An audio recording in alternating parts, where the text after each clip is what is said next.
We're live. Stephanie Taylor, we've made it. We made it. We made it. For those that, no one knows what we've been through this morning, but for those, Stephanie's moved house, got back from London, realised there was no broadband, train was delayed, and you still made it. So massive gratitude, Stephanie, for coming. Yeah. Even in the face of many things.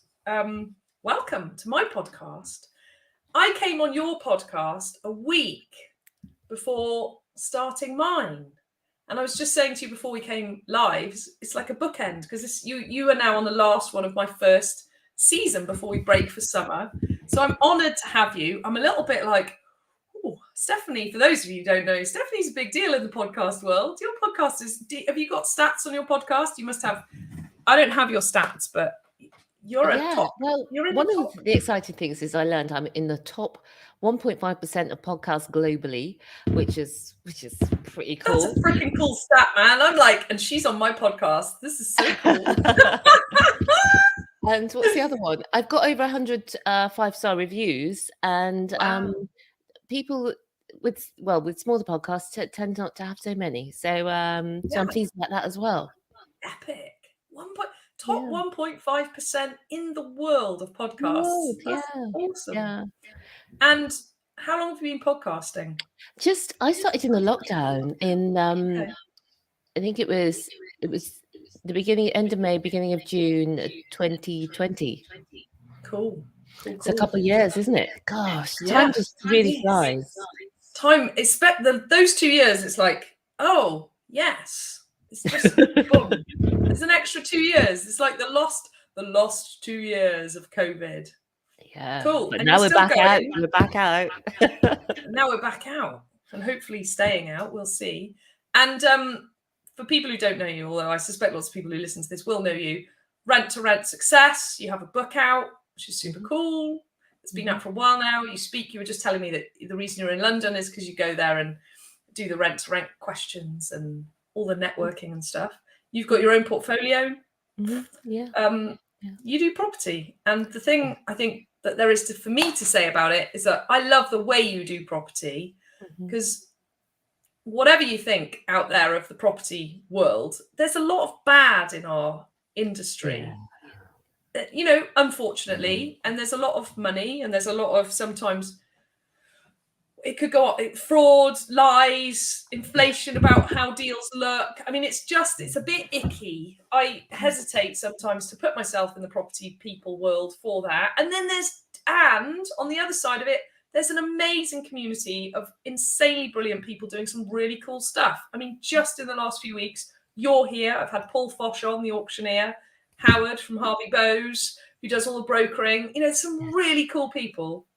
So I think what I want to say to anyone listening is Stephanie's one of the good ones, ladies and gents. Her stuff is brilliant. The way you are is ethical and in integrity and caring about people.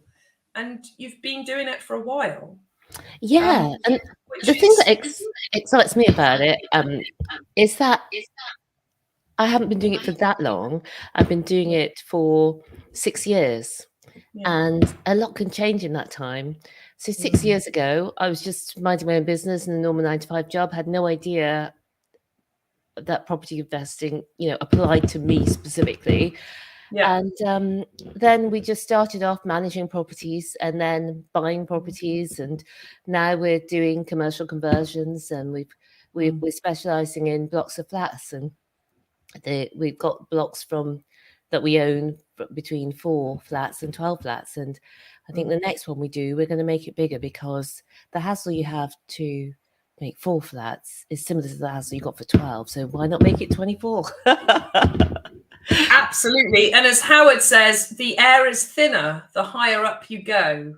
Yeah. So there's less people able to do that size deals. And that's certainly my experience of it too, right? It's, Owen's just done a couple of blocks of flats as well. And it's like you've got one roof, you've got one electrical system to deal with, albeit split into different flats. So 4 or 10 or 12, it's kind of, why not? Just stick with one roof, but have 8, 10, 12 flats underneath it. Happy days. It's leverage, which is something you talk about. You put all the effort in, but it goes so much further than if you've only got one property. So yeah, I'm same as Owen, loving the blocks of flats. So that's absolutely the way to go. And there's so many different exits you can go to. If you've got a block of flats, you could do it as, you know, long-term rentals. You can do it as service accommodation, or you could do it as those long-term rentals where you rent it out, lease it out to the council or other people who are looking for housing for vulnerable people, because that's a great thing for them to have lots of people that they can look after in the same place. Yeah, it's massive, isn't it? Huge. And having more than one out is such a biggie in property. And I think there's stuff that probably you and I just know, and we're like, oh, it's really obvious, but actually people listening who have done property, there's some real gems even in just what you said there. It's like blocks of flats, brilliant. Lots of outs, brilliant. I mean, you can split the titles, sell a few off, keep some. I mean, it's just endless. I was with Howard last Saturday with about 15 of my masterminders on a finance day that he put on, you know, explaining title splits and all the rest of it. Super good fun. I'm a total geek. Spend my day off with a mortgage broker learning about how to title split. But it's that whole world of, you know, there's just so much available. So so here's a question. 6 years seems like a short time. Yeah. For me, I'm like, if someone's stuck around in something for 6 years, that's a lot of stickability as well. There's the other side, because there's a lot of people who kind of go, yeah, I'm going to do property, and they do a course, and then they actually start trying to do it, and then something goes wrong. I call that a tuition fee. Thanks, John Kelly, who gave me that title. I was just like, that's genius. It's like, because the cost of something going wrong, it's like, don't give up now. If you've lost money, you've learned loads. So, you know, you have stuck around and you're not going anywhere. So what do you say to people who are starting? You must get people, because rent to rent is a brilliant starter, right? For people who haven't got a lot of money, who aren't in the position yet to be able to go and, you know, whop down 25% of a building cost plus all the fees and the stamp duty in Wales that just keeps on going up.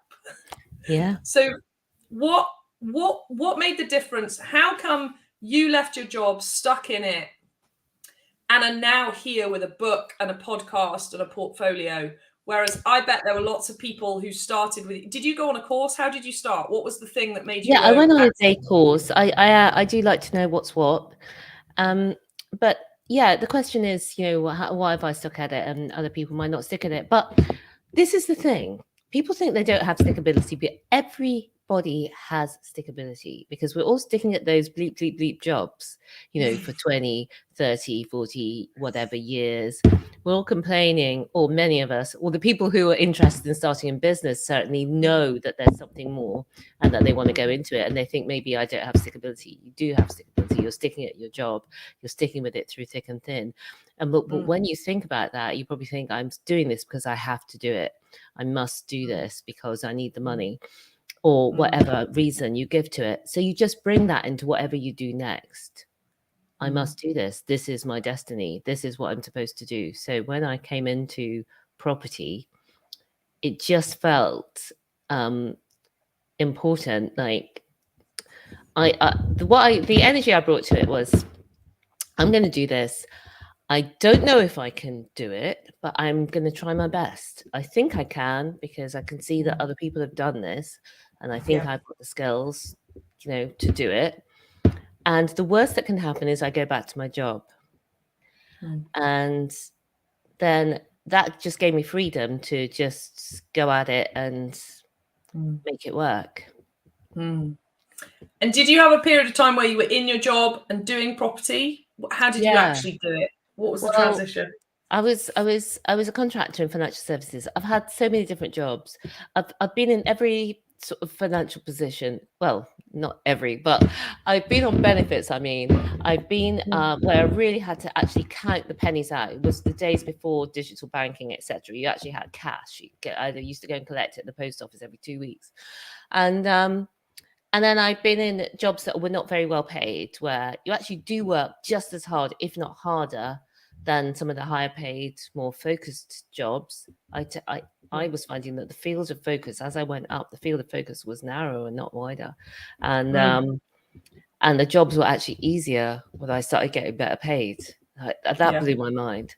But at the time, before I got into property, I'd actually got into what I thought was an amazing role. I was a contractor in financial services. I'd set up a limited company. I was getting paid by the day. And I was getting paid in a day what I used to get paid like in a week. So I was absolutely delighted to have sort of fallen into that, saw that that was a thing. And actually reading the ad and thinking, that's got to be a typo. It's got to be a mistake. They can't be paying that much for what basically looked like it was sort of project support, data analyst in project management in banks. And I thought, it can't actually be that, because this is basically an administrative job. Anyway, it turned out it was. I called them up and I said, look, I've seen this role. I've got all the things, but I haven't worked in banks. And each job agent, recruitment agent, is only allowed to put forward 2 people. So I thought, I don't think they're going to put me forward. Obviously, they're going to put forward somebody who has that banking experience. I said, I've sent my CV over to you. And he said, well, I'll put you forward. So he put me forward, and that was how it all started. Yeah. And it's amazing that, in an instant, you go from like, hang on, I'm now getting paid that for a day. And the flip is amazing, isn't it? It was. That was a real big turning point. And so I was in that, and I was sort of delighted with myself every single day. I was living in Bristol, Harbourside, flat. I could walk to work. I was working at Lloyds Bank at Millennium Square. And it was lovely. But also, I was not tied in like permanent contract or anything. I was on contract. So every, couple of years or so, I could move on and do other things, or I could get a permanent job if I wanted. But I kind of liked not being permanent. I kind of liked the own business kind of side of things. And I would have probably stayed in that. But what happened was that my mum got ill, and she actually called me. I think we always have these turning points of like all of these ordinary moments that happen every day. And then one of them we sort of attach all this meaning to. And so my mum called me this one morning, and I was trying to get ready for work and dash her off the phone and all that. And I got to my desk in the afternoon. I'm looking out over the harbour and congratulating myself because the talk had gone really well. I had a talk that morning, and I thought I needn't have worried. It all went really well. Look how your boss was bigging you up. And then it just came in my mind, oh, mum called me. Oh, and then I just started picturing her waking up, not being very well, wanting a bit of reassurance, just wanting to feel that connection and not getting it. And that was the moment that it just hit me. Who I want to be, what do I want for my life? The bank doesn't really matter in actual fact, because the bank would be absolutely fine without me. If I didn't turn up to work that day or ever again, there would be some minor inconvenience, but it would just carry on. But who do I want to be for my mum and the people in my life? And at that time I was 45, and I just thought, I want to do something different with my life, and I want to be a different person. I want to say that I love my mum and also see that in my actions. And the actions I was taking was that I love my job more. And so I started to think about it, because I was kind of scared. I didn't really feel like I had the skills to be a business person or to make money from business. Obviously, I knew that's the way that people make money without working, if they don't already have it. And I didn't think I had the skills for that. And then I thought of property, and I started finding out about it and going to all these meetings. And that's when something dropped. I thought all these people who could make money from business were extraordinary and way out of my realms and something I couldn't do. And then in property, I started going to the events and saying, oh, some of these people are ordinary. Like they're humans, Yeah. And that opened the door in my mind to think I might be able to do it as well. And so what was your first deal? So my first deal, we got 2 deals at once, but with rent to rent, I'll quickly explain, is normally as you know, and the people listening will have heard of, there's buy to let, where you buy a property and you rent it out and you make some money. And often you might need about 50 grand to put down for the deposit, maybe a refurbishment, buying costs, solicitors costs, all of that. And you might make 200 to 300 pounds a month, is pretty typical on a single let. And so you need a lot of 50 grand to build up your income on your rental properties, so that it can replace your income, or build up something for the future. And I think that's the way most people think about property. But with rent to rent, what you can do is you can rent a property and then rent it out again. And so you don't need 50 grand. Maybe you will need a few hundred or a few £1,000s to get started. And you can rent the property and rent it out again by the room, and actually make anywhere between £500 per property, over £1,000 a property we make on some of the properties. So you actually don't need that many properties to replace your income. So when I heard about this rent to rent, I thought, that is mind-blowing. Who the bleep would do that? Because why would anybody rent out their property in that way? But I kept hearing about it, and I saw that some people were doing it and they were talking about it, and I was literally, my mind was blown. But then I started to think, oh, so they're just managing a property, right? Okay. And I thought, do you know what? I think I have managed the household. I think I could do it, And some of them were doing it without caring. They weren't really looking after the properties. They weren't really looking after the tenants. They weren't really looking after the landlords. They were all about the money. And I thought, well, what about if you could just do it with care and do it really well? I think I could do it better. And so that's how it kicked off. And you asked me about the first 2 deals, but I'll pause there in case you wanted to. No, it's fine. It's great. And thank you for explaining it for people listening who don't know, because I get into the whole, we're in this world, we do it, we know what we're doing. And I forget sometimes. And sometimes I'm good at going, explain what that is. And sometimes I'm not. So thank you for doing it without me asking. It's really helpful for people who don't understand property. And it's this magic mystery world of, like you said, before you got into it, you were like, oh, I could never do that. And then you meet people and they're like, oh, they're just normal. Oh, they're doing it. Oh, actually, I could do it. Yeah. And that's one of the things about speaking about it on podcasts or at events, is I could be, or this conversation could be the light bulb moment for somebody. And we all have those moments where you just realize, oh my God, I could do it. So we then heard about this rent to rent, and then you go and get properties. And for us, it was HMO properties, houses of multiple occupations. So basically house shares, like what people think of as student shares, but they're for young professionals. So people have their own bedroom, they share a kitchen and a bathroom, or they may have an ensuite. So the first thing was, I was still living at Bristol, working at the bank, and I'd gone across to Newport and to do some viewings at the weekend with a letting agent. And the viewings hadn't gone well, because I'd made a rookie error of saying I didn't want the letting agent to manage it, which was a silly thing to say. But I hadn't really framed it. Anyway, so that hadn't gone well. So I was then in town where there's quite a few letting agents in central town, and I'm going to go back to Bristol, and I really want to just get on the train. I don't want to go into any other letting agents because I feel a little bit wounded and a little bit nervous. And then I see there's one big letting agent that's part of a high street chain, and they might be less likely to go for this sort of thing. And so I was outside for like ages thinking, should I go in? Should I not go in? I was really going to be disgusted with myself if I just went back on the train. And I just thought in the end, do you know what? If you go in and you say whatever you say and they say, no, I'm not interested, really, that is the worst that can happen. It's not really going to kill you. It feels like you're going to die.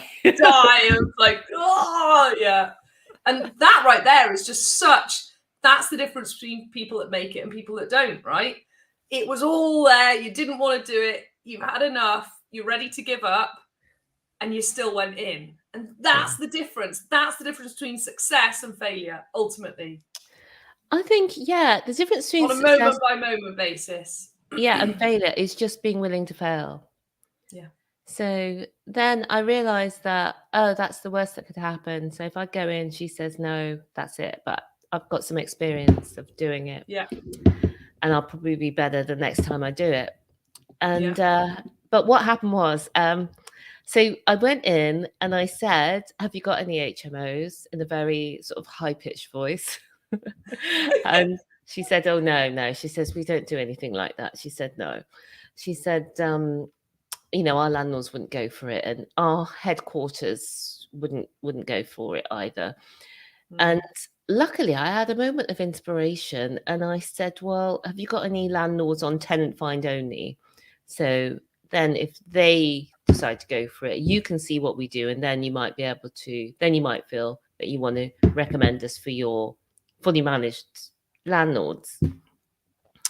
And luckily for me, she'd had somebody who came in with 2 properties who was a tenant find only. And so she started to move me over to these big screens that they have. And on the big screens, she was showing me the properties. And it was two HMOs on Queen's Hill, if anybody knows Newport, just doors away from each other. And we arranged a viewing. And that was the start of it all. And then we went to the viewing with the letting agent and the owner of the properties. And Nicky and I were just going around with our clipboards.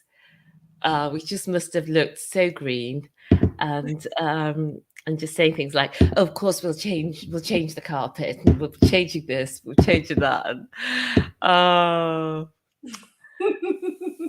yeah.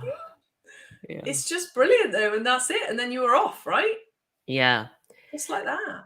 And it was so fun because the owner of the properties, I think sometimes just the stars align. There's no logic to how it happened or what happened. If you'd have said this happened, I would have said, "No, I don't believe you."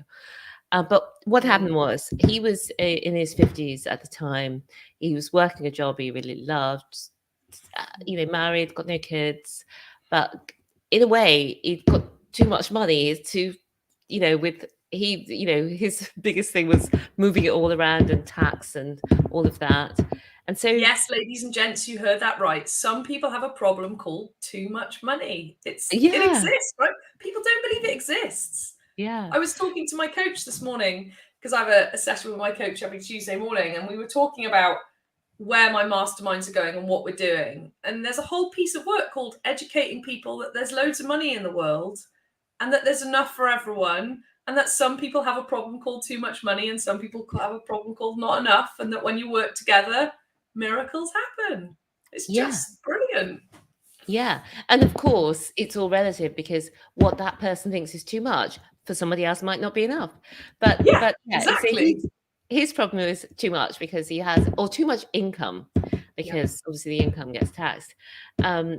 Anyway, so, and he really wanted certainty. He really wanted peace, and he had some of his properties rented out long term to the asylum seekers, the government agencies who have the asylum seekers. They'll manage the properties long term and pay a guaranteed rent.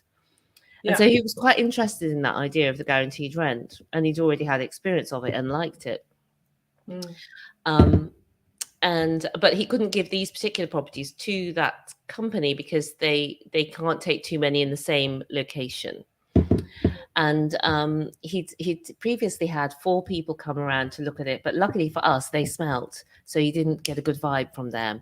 4 like work contractors, they were going to manage it. And when we were saying, "Oh, we'll change this, we'll change that, and we're going to do this and that," and I think people get the vibe of that you're just trying to do your best, or you're trying to do a good job, or you're going to do the best you can, or they get the vibe you don't give a damn, or somewhere in between. And I think with us, you could see that we were really keen to do a good job, and we went away. He had them on, I want to say it was something like 1,100 and 1,400 when they were student lets, but then when the students moved from Newport, he had them out at both 800 each, although one was a 5 and one was a 4 bed. Yeah. And so Nicky said, my sister, who owns my business partner, we should offer 600 each. And I was like, oh, he's never going to go for that. That's ridiculous. Anyway, we've done this like spreadsheet and everything. So I sheepishly offered to the agent by email 600 each, never thinking that we would ever get accepted. Anyway, the agent called me. I was at work at, it was open plan office, and my phone went, and I saw it was the agent. Well, I nearly dropped my phone. I was like this, running out to the hallway to take the call, and I could not believe it when he said that was it. We've got these 2 properties. I was just blown away, and that was the first 2. Yeah. And have you still got those now? Yeah, we have. And it was lucky we did get them at 600 because we made so many mistakes. Like we spent an absolute fortune on doing the properties up, which was unnecessary. I mean, it was necessary to do the properties up. It was not necessary to spend an absolute fortune. But the landlord extended with us because initially, although we'd asked for 5 years, he'd said 3 so that he could sort of test us out. And then he extended for another 5. So altogether, we got them for 8 years. And we've just got such a great relationship. He was obviously our first landlord, and he gave us a chance, and that's how it happens for most people. Yeah. And because you dared to ask for that chance, I think we can't underestimate, there's the both, right? It's like you say, the stars kind of align and it works for everyone. And only because you dared to ask, you're like, yeah, we'd like to do this. You took that was a sliding doors moment, wasn't it? You're outside that estate agent's and you could have gone home and you didn't, and you had the guts to just do it anyway. And then away you went. It's just huge. Really, really huge. Yeah. And it takes a lot, I think, to do that. I think it can't be underestimated, the staying in and the going, I'm just going to do one more, when everything in your being is going, just go home, it's horrible. And then doing it. It's like, I don't know if you have this experience when you do videos and stuff. The ones that I don't want to do, like a live or an Instagram, whatever, just something, YouTube, doesn't matter. My thought for the week that I do every week is that I can't stand writing, although I've written a book. So I do a thought for the week in a video, right? It's my newsletter. And oh my God, there are some days I don't want to do it. Those ones get the most response. Well, I'm really tired. I don't want to do it. And I'm like, I've said I'm going to do it. I'm going to do it because it'd be easier than speaking to my coach about why I didn't do it. So I do it. And then I get massive response. And the ones that I plan out and I make it look great and I'm focus and make it all look great, nothing. There's something magic about the showing up when you don't want to, and there's a vulnerability to it as well, isn't there, of you're tired, you've had enough, you're worried about what's going to happen, and it's like, whatever, insert the word, whatever it is your version of God provides, and goes, you deserve this, you've worked really freaking hard, here's the prize. So and one of the things that I heard that kind of made this make sense is that everything that we do or don't do in this case is because we either do want or we don't want to feel a feeling. So we don't want to feel embarrassed, ashamed, wrong. We don't want to be criticized. We don't want all these things. That's quite powerful. But what would we do if we were willing to feel any feeling?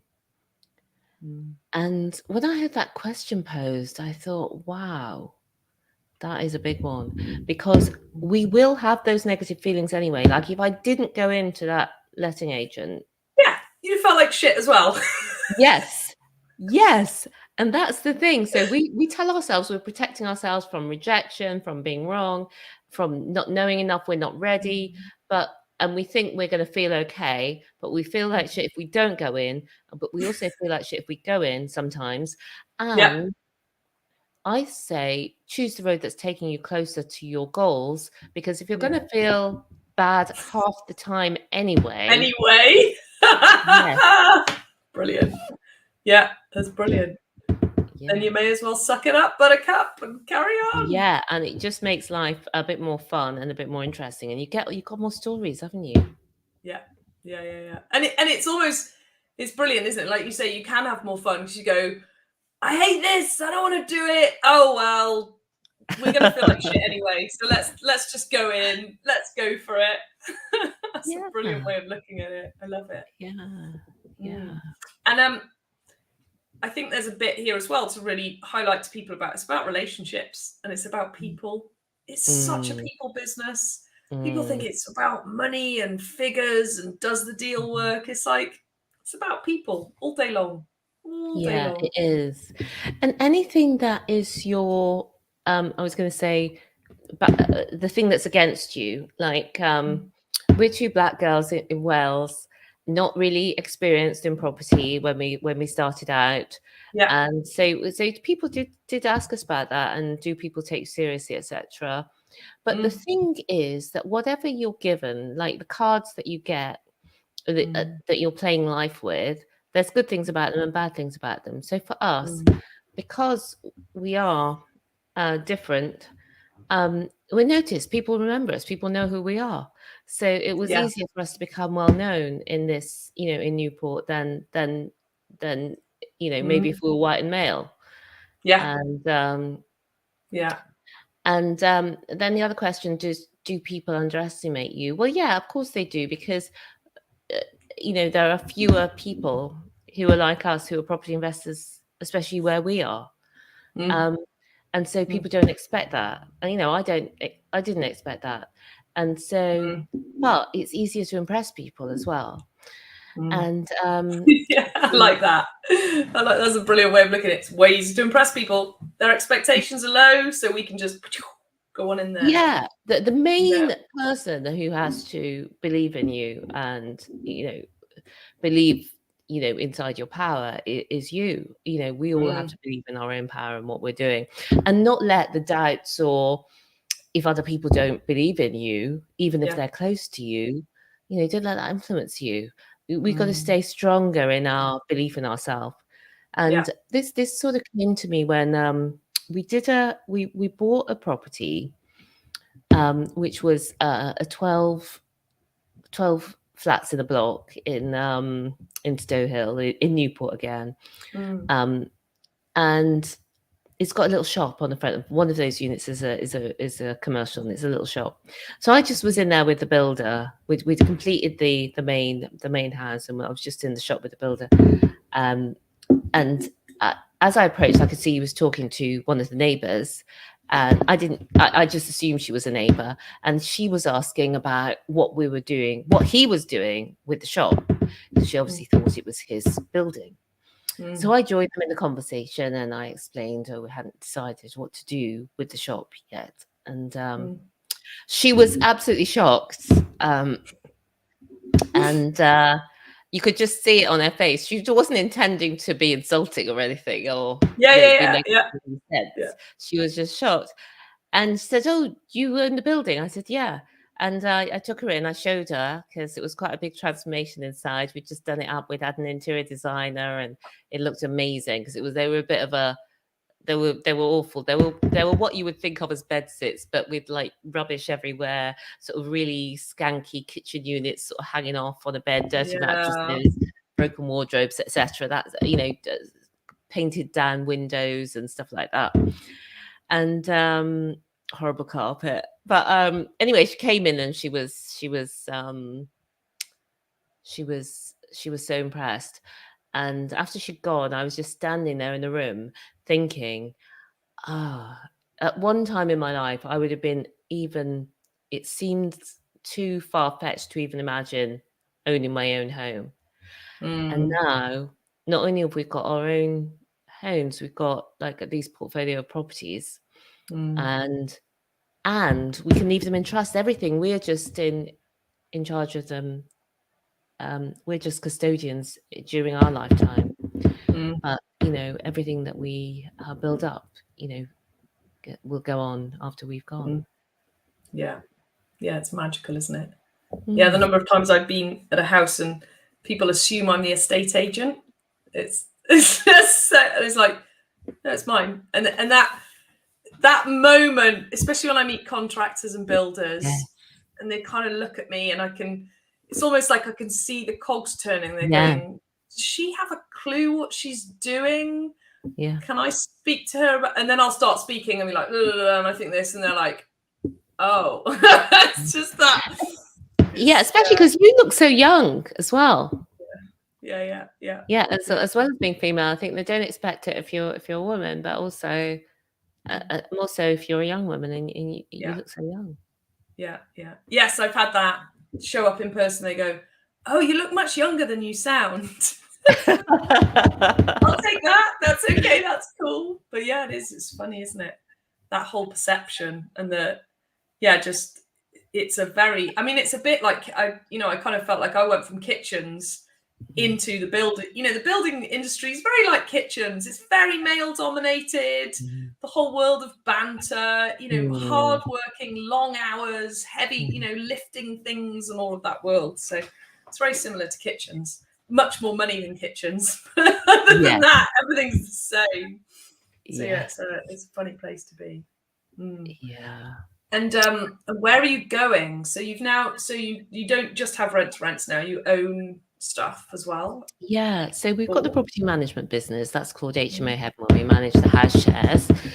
And so we've got a team in there. They're normally in the office, but they're not today because I'm here with you. I need quiet. So we're from home. But and then we've got the portfolio. So we've got 28 units.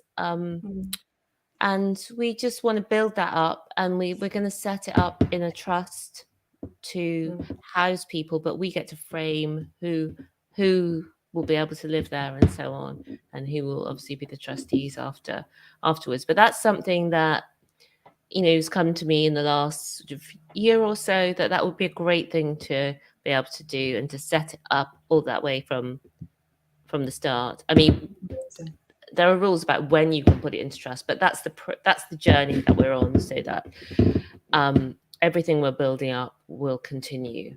And I have a son; he'll be one of the trustees, but those properties won't go to him in terms of ownership, because one of the best things about this journey that we've been on is that when Alex, my son, was little, he's now an adult. I didn't have all of this. I was very in a state of lack. And even in terms of mindset and abundance mindset, growth mindset, I wasn't aware of that. I mean, I was just trying my best, but it wasn't I had blinkers on that could only see what I could do as very low. It was only later on that I saw that this whole world. But so Alex, we've been able to say, oh yeah, definitely, obviously buy your property. We showed him how to invest. He started investing, and he's on that road because he's got time on his side as well. If you invest in funds in the stock market, even very passively, it's really easy to amass a significant amount of money, definitely 7 figures, maybe 8, even by investing reasonably modest amounts on a monthly basis. So he's doing that, and he's going to go into buy-to-lets as well. So that's one thing that just gives me so much joy, because most people don't know that that's possible, and certainly do not create that for themselves.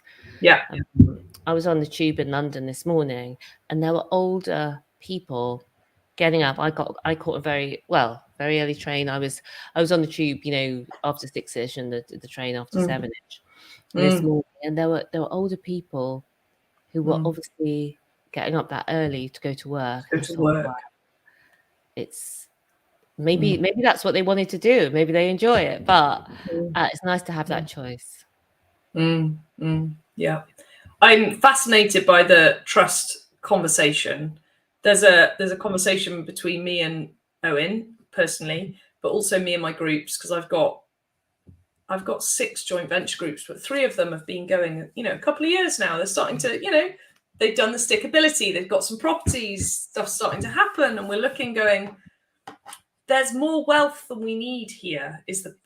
We're starting to get into, we have too much money. It's not that we have too much, but it's like we're getting into that paradox, right? Of we have more than we need, and we have more than our children will need. You know, by the time we're 80, 90, 100, I plan to live to 140. That's my game and my target, to like really aim high. I heard somewhere on a podcast once that was technically possible for human beings. So I was like, okay, cool, we can use that. So I've got, 98 years left on the planet. And I'm like, geez, if we can do what we've done, imagine what you've done in 6 years, and you do that for the next few decades, like what you're gonna amass. And this is why you're talking about trusts, right? And I'm going, so it's me and Owen and what we're doing, because we've each got our own limited companies, plus what we do with the main residence, plus buying a farm is the intention to build a livestock farm, plus then what my groups are doing, and when we die, we just sell it all and pay a massive inheritance tax bill. It's like, that's crazy. Like, I'm not working this hard for this long to pay an inheritance tax bill. So even if you're only giving it to your kids, it's worth doing it in trust. Yeah, absolutely. Yeah, absolutely. Because then if your kids get married and divorced, it's the trust that owns everything. So the new partner can't take half. Everything is owned by the trust. The kids are just borrowing it. Yeah. So here's a question which I don't know whether you've answered or not. Do you know, because I remember I've got a really good friend who's a financial advisor, Matt Goodley. If you're listening to this, he probably won't, but if he does, shout out to Matt Goodley. And he deals with high net worth individuals. We haven't had this conversation yet in this context. We spoke a few years ago before I had children. So before I had kids, I was going, what do I leave everything? I like writing a will. I'm like, well, where do I leave it? Like, my brother died in an accident. I have a half brother who's Francis is 6. He's 7 in August. So it was like, okay, well, him, but it was like, there's too much. Again, it's like, where does it go? So I started to look at trusts. And one of the things he was saying is you need a final destination for a trust. But it sounds like you're starting to answer that by the housing is for specific people.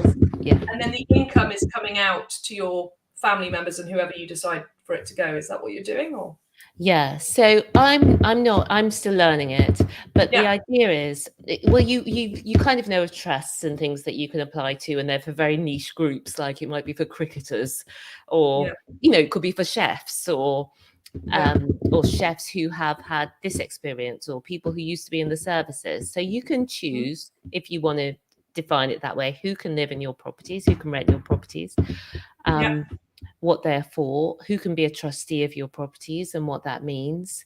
So my son, Nicky, doesn't have any children. If he wants to be, would be one of the trustees, but then there has to be a way for creating new trustees.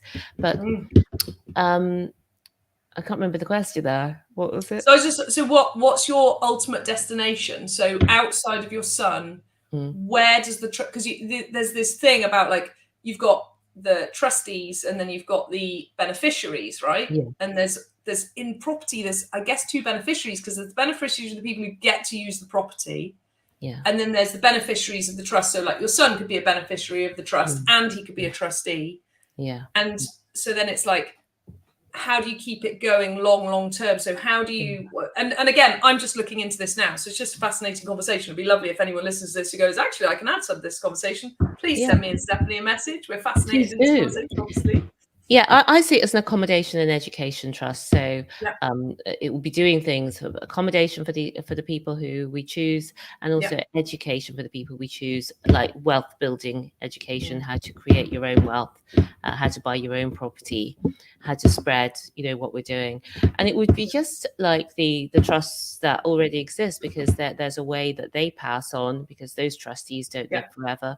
And there's been trusts that have existed for hundreds of years. So we would set it up in that way that it can go on, even beyond the generations that are alive now, and still be doing the good works. Wow, amazing. You're saying about serendipitous moments. The conversation I had with my coach this morning was about she was like, anything else? I was like, yeah, we're kind of coming to the end of a run of, my money mastermind starts in September. got 15 places to fill, but it's kind of at the end of that run, and then that starts, and it's time to start going, okay, what's next outside of every year there's a money mastermind. And it was one of the things I said. I said, I need to figure this out.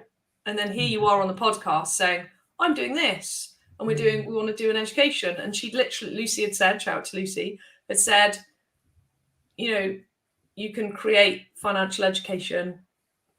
Some people have lots, some people are all of that world, and do it. So I'm fascinated to unfold this more with you, not just on the podcast, but like, okay, what does it involve? How do we do it? Oops, sorry. It is fascinating, but it's the world that we now get to inhabit, where it's, as you said, it's not the world of not enough. It's what to do with the abundance that you create. Just when you release, or is it when you let in? It's when you unlock, when that light bulb moment, you already had that spark, especially if you're listening to a podcast like this. And then suddenly you get a light bulb, and then you start doing things and creating things, and then your problems change. So your life is still 50-50, but the problems you used to have before, you no longer have, but you have different problems. Yeah, more absolutely. Interesting problems, I think. Yeah, high level problem. Kevin Birch, who's been on the podcast a few times, he calls them high level problems. He's like, do you want quality high level problems, or do you want, and it does. It's just like, first of all, you've got to pay your rent, and it's like, okay, now I've got a mortgage. How do I pay my mortgage? And then you go, oh, my mortgage covers. Now what do I do with my money? But it's still a problem, isn't it? It's still there's a whole world, there's a whole industry around security and financial protection, and all of that. World. It's a fascinating problem to have. And you'll be one of the, not so many women have the problem. I was surprised to learn that most businesses don't go over the VAT threshold. I suppose it's because there are so many small businesses, but I thought actually it's not that high of a threshold. And it's interesting that even at £1 million, you'd be in the revenue in a year, you'd be in a very top percentage of income earners. Yeah. So it's a bit crazy, isn't it? It's crazy. And if I look back when I was a chef and earning, I mean, God, when I first went to work, when I remember the figures, I'm like, that can't have been right.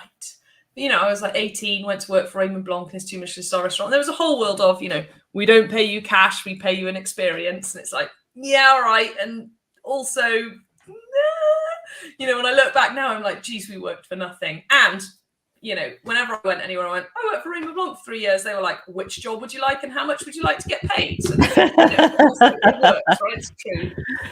But when I used to, I think, I want to say it was like $7,000 a year or something for an 80-hour week. It was like, and it's 20 years ago, so it's a couple of decades ago, fine. But still, even back then, it was not a lot of money. We used to lodge in people's houses in the village where the restaurant and hotel is, and survive that way, basically, because we were on such a small amount of money, and apprentices and all the rest of it. But I remember the thought about bigger figures, like you've just said, forget the million a year, but just a VAT threshold of just over 80,000 a year felt like such a long way away. Yeah. Being on $7,000 or $15,000 or even $25,000 a year as a salary, or even $30,000 a year as a salary, $80,000 is like such a stretch. Yeah. And then this thing happens where then it's not a stretch, and then the numbers just go boom, boom, boom, boom, and multiply up in a way that is just incredible. It's just, and I guess anyone listening to this, like, really get that. It feels like a million miles away, and it's not. It actually isn't. And I think that it's the feeling like it's a million miles away is what has people not even start, because they go, it's so big, there's no point, I'll never get there. And the gap, it feels like it's the truth, but the gap is only in your mind. I think that's why it's so incredible what you're doing. Because when you work with people, especially in groups, and not only work on the mindset of bringing things closer and increasing people's ability to have, you also then help them invest in groups. I think that's just such a lovely thing to do, and so useful, and something I don't see, or I haven't seen other people doing. It takes something. I've got a few coach friends who are like, you do what? And they're like, what's that like? Do you spend much time talking about money, or is it all about the people? I'm like, all about the people all the time. It's all about keeping the relationships going. You know, everyone's like dealing with their stuff and money's involved. But I love it. I mean, Owen, my husband, I think you've met Owen. I think you've spoken to him before. You know, he's like the opposite of me. He won't JV with anyone. Whereas I'm like a stick of rock. If you cut me open, it says joint venture, you know, the words in the middle. Like anywhere where I can be like, you know, even when you were saying about trusts, I'm like, oh, hang on. How can me and Stephanie do something together here and build something, you know, epic? Yeah. Whereas Owen not. I don't know. There's just something magical for me about being with people. And I remember being in London years and years ago, playing the cash flow game, the Rich Dad Poor Dad cash flow game. Anyone who's not played it and who's remotely interested in money, please go and play it. And in fact, I would like to do a cash flow club in Newport. It's something that. Well, let's at least do a cash flow event. I would love to. I'm one of the crazy people who hasn't played it yet. Oh, you haven't, but you've done it in real life. So you'll play it and be like, yeah, I've done this. But it's good for anyone who hasn't done it in real life yet. Play it on the board game first, make the mistakes there, and then go, oh, actually, it's not so bad. But on the board game, you get to see how the figures suddenly go and just multiply up. But it was playing the cash flow game, and there was a coach who said, right, now you're going to play the game together and you're going to joint venture and you're going to get out of the game together. And we got out of the game way faster. You know, like, it was just like, whoa, what just happened? I played the game on my own and it took what felt like forever. It was a couple of hours, but I mean that, you know. And then we did it and it was like, deal, boom, done. Someone landed on the card that had the deal. Someone had the cash. Everyone was out of the game. The proverbial game, you know, the getting out of the rat race is part of the game. And that's never left me. It took a while to like percolate through, and I started coaching people and then started coaching a group, and then they wanted to carry on. And then I was like, I don't know how to carry on. And I literally went to them and I went, look, I've got this crazy idea. I did it on a cash flow game once in London about 15 years ago. Do you want to give it a go? And they were like, yeah, we'll give it a go. And we've kind of never looked back. I mean, there's been all sorts of hiccups on the way and things that have worked and things that haven't worked. It's not, you know, like any journey, it's not all peachy, but it works. You know, it doesn't always work. I've got 6 groups that are investing, and I've got probably 3 or 4 that, you know, quote unquote failed, that didn't get off the ground and that didn't work. But when it does work, Jesus, magic. Yeah, I think it is magic, and it's a great way to do things and have those groups around you. As you were speaking, I was thinking, oh, do I like JVing? Or I haven't really JV'd because you and your sister do though. You have a mini JV. We do it with my sister, and we have actually had family put money in and friends. So that is a JV as well. Yeah, absolutely. I think people would be surprised to know who amongst their family and friends have got money, and once they see that you have opportunities, they come in. I would have always been one of those persons that says, I don't have anybody who could invest. I deal with that all the time in my groups. They're like, no, I don't know anyone with money. I'm like, no, you just don't know that they've got money. But I guarantee you know people with money who also spend time at night going, what the F do I do with my money? The interest rates are terrible and I'm petrified of the stock market. But no one talks about it. So because no one wants to say, I've got money and I don't know what to do with it. And usually people don't go around asking, going, got any money? Yeah. I've got some cool shit I could do with it. Let's do this. And it's the unlikeliest of people, because, you know, you were saying cash flow, where the money goes up and up and up after a certain period of time, a bit like a hockey stick, I suppose. But what was I saying? It's the compound interest calculator. That is a revelation, because it shows you, say if you're investing, for example, £300 a month, £500 a month, whatever it is, and then you see what it amasses to after 1 year, 10 years, 20 years. And you also see the total interest added is more than what you've put in. So what it comes to is all this money is being thrown at it. I mean, why do all the people on the rich list, they're in both property and in the stock market? There are no examples where they're not in one of those two things, because those are two great ways to grow money. Yeah, it's massive. I was talking to a financial advisor last week who's I'm in a group called the Like-Hearted Leaders. You should come along to that. It's a cool group. I'll send you a link after this. And I started going there through Tanya, a friend of mine.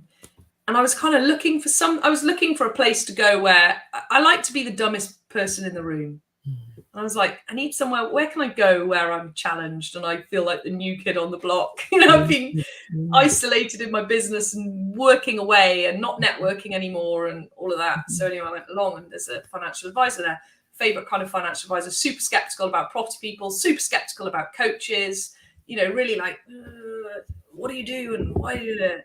And we were talking and after he realized I wasn't the property people that maybe we started talking about, that just not doing it, there's no care, I think is the way you said it. It was really nice. Like the people that do it care. He realized that I was one of the ones that care, and he was asking about my business and I was going about the JVs and saying how we all work together.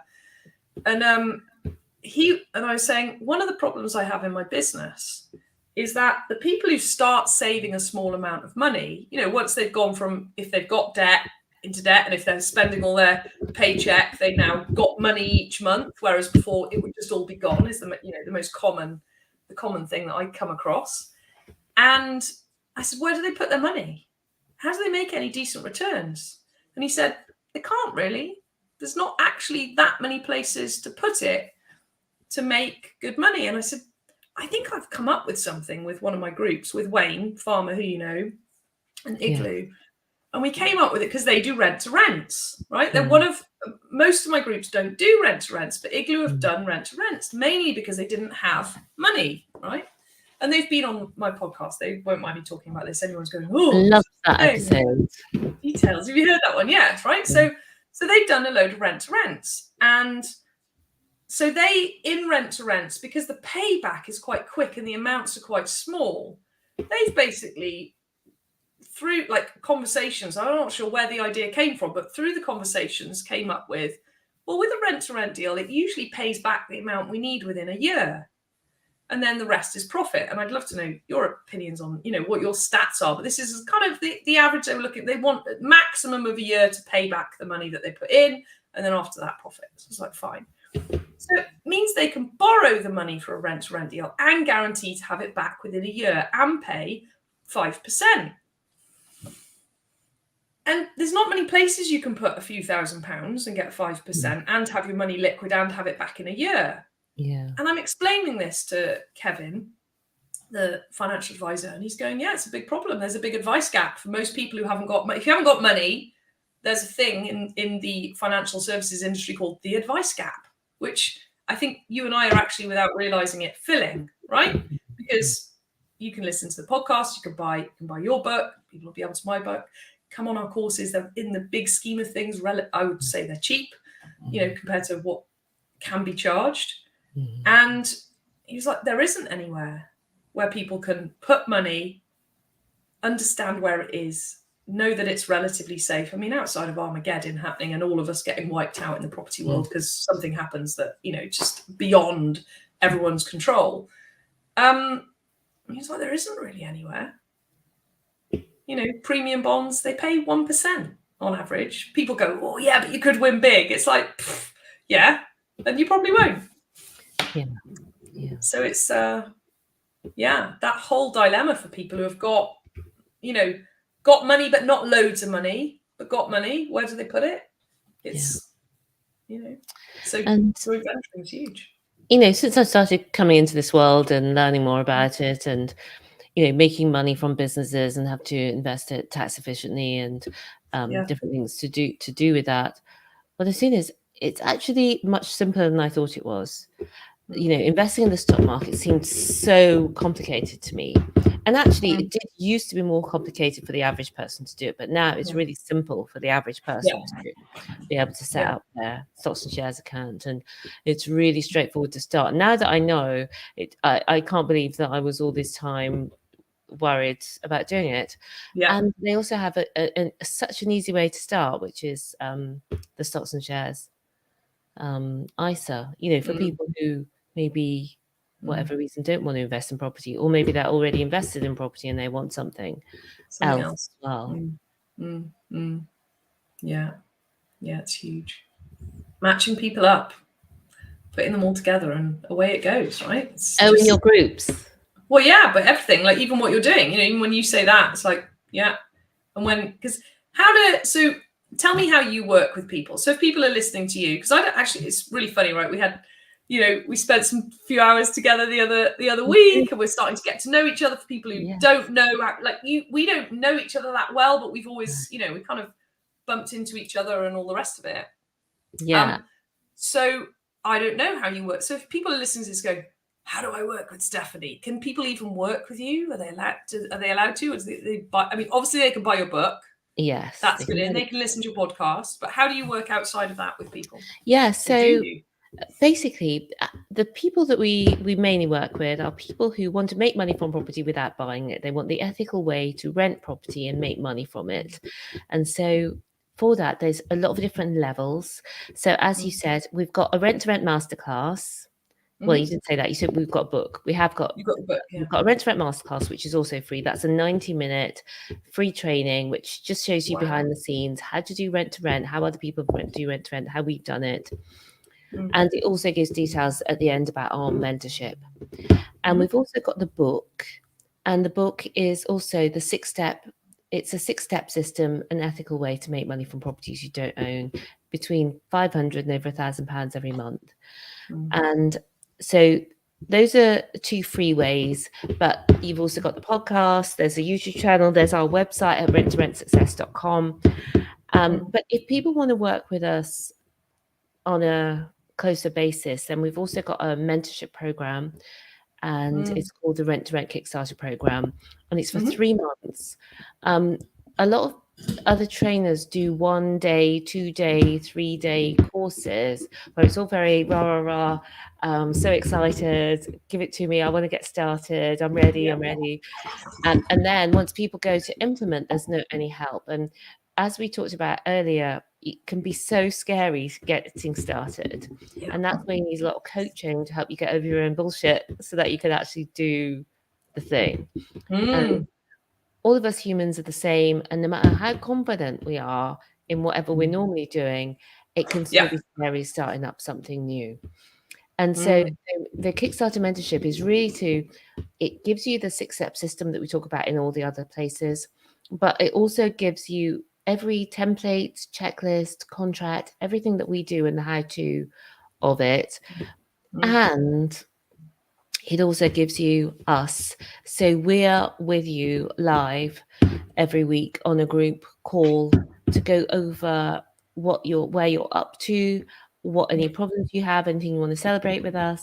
And it's a sense of camaraderie and just being together, because you really need that to keep you going forwards.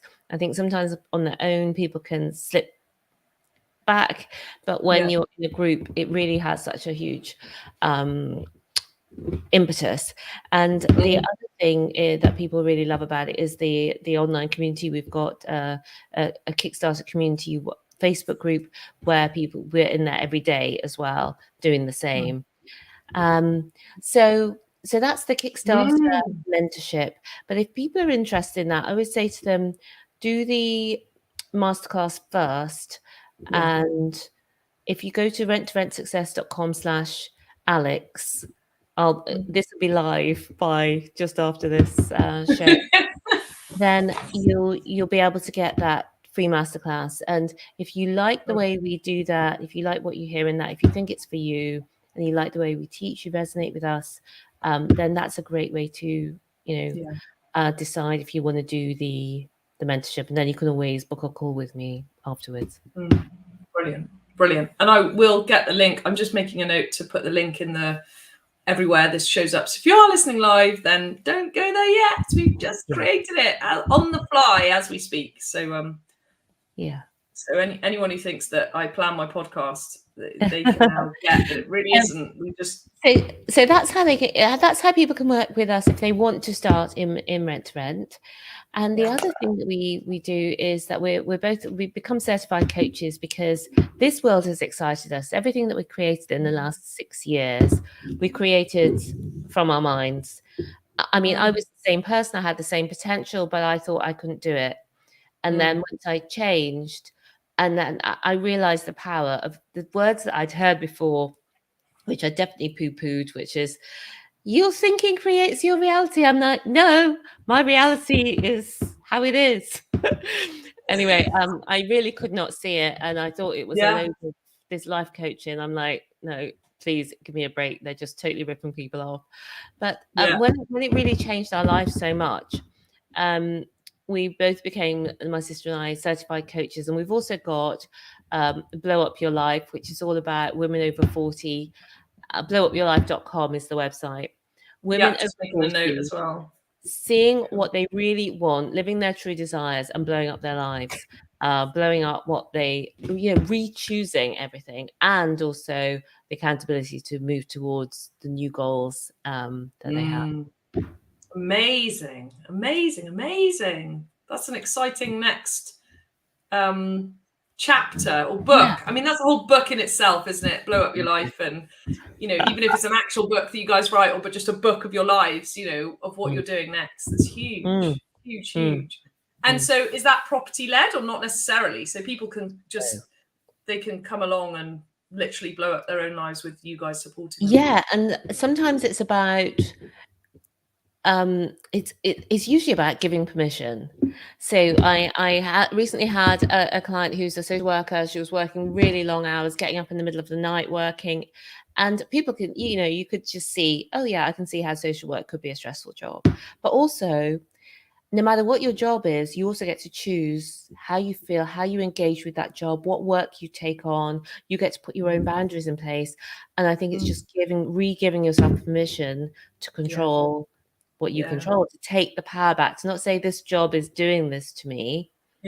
But to say, okay. And now actually that client decided to give her resignation, but she said if she'd met me earlier, she may have been able to carry on because she's actually enjoying the job now. She's relating to it in a totally different way. She's leaving work on time. She's sometimes, where appropriate, not taking on new projects, whereas previously she wouldn't feel that she had the capability to. She's enjoying her family more. She's creating more fun in her life. And it's just sometimes you need a coach just to hold that mirror up and say, look, this is how amazing you are. And these are the things that you can do. You're more powerful than you think. And it's such a privileged position to be in. I mean, I love coaching, like being part of someone's life and watching and being part of the transformation and being, it's an honor, I think, to be allowed in to someone's, like, this is what I'm dealing with. And when people take coaching on, it's just magical. So I love that you're doing that. And thanks. It's magic. It's just magic. And, it's like, is there ever going to be enough coaches in the world? Probably not. I mean, geez, it's like, I've had a coach every week for years and years now. I'm like, and not because anything's wrong. I think that's the other distinction. I used to get coaching because I was in breakdown. Something had gone wrong. My relationship had gone wrong. My biggest one that I've spent the most money and time on is my intimate relationships. Car crash after car crash after car crash. And so the coaching was always like reactive. It was like, oh, this has happened now. Whereas now, I worked with a coach, and I remember it was probably 2 times 40 sessions ago with Lucy. And I was kind of like, oh, I don't think I need a coach anymore. And she was like, that laugh, exactly that. She's like, oh, really? She was like, what do you think coaching's for? I was like, well, everything's going fine now. I don't really feel like I need it. She was like, yes, now we turn on the magic. Now we create. Now we do all of the other things because we're not dealing with breakdowns anymore. So it's like, like having a coach, I mean, I can't recommend it enough to anyone listening. And it doesn't matter whether it's, you know, finding the right coach as well is the thing, isn't it? You know, finding someone that, if anyone's listening to this and listening to you going, I need Stephanie in my life, or I need Alex Louise in my life. And, you know, it's like, that's how I found my coaches, like that resonation of like, oh, I could do more. Same, like your social work client, same person, same job, same family. Conversations with you changed her whole life. And well, I want to say two things, but it's going from good to great. So for many of us, we're good. We've got a lot of amazing things in our lives, but there's still something missing.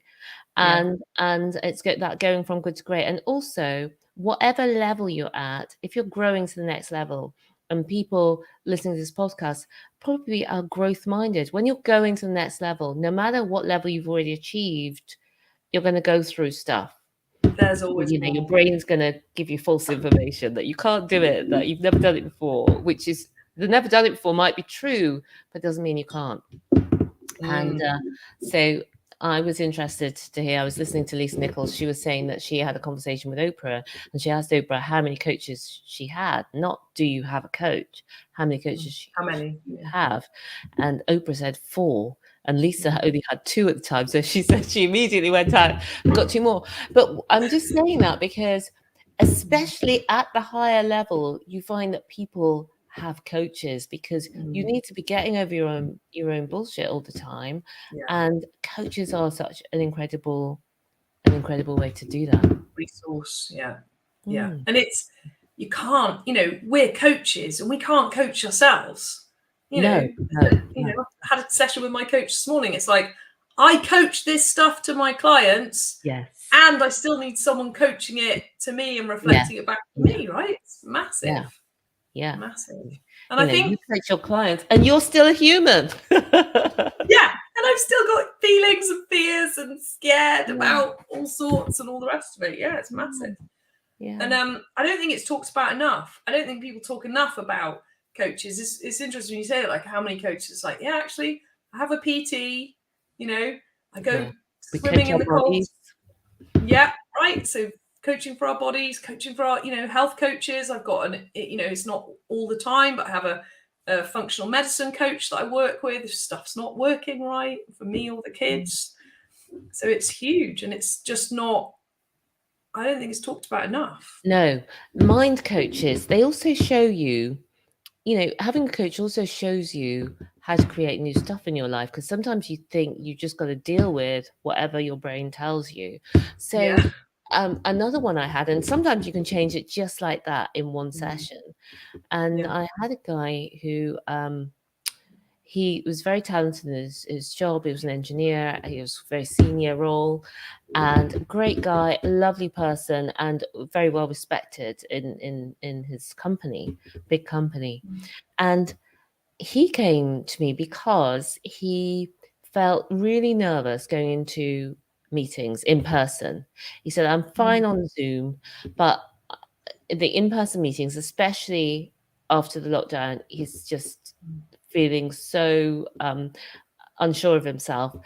And it's come to the point where when they hand out coffee, he has to say no because his hand starts to shake as he picks up the coffee. And it's really sort of holding him back. And also it was getting worse and worse. And in that one, what people don't realize, and I don't think we're really taught, is that our thoughts create, our feelings create, our actions create our results. And although sometimes we might be aware of crazy people out there saying that your thoughts create your results, don't really understand how to make a change. And in this one, I just said, well, what do you think when you're speaking on Zoom? And he thinks he's got an important contribution to make because he's the only engineer at that meeting. And obviously he creates that. He makes an important contribution to those meetings.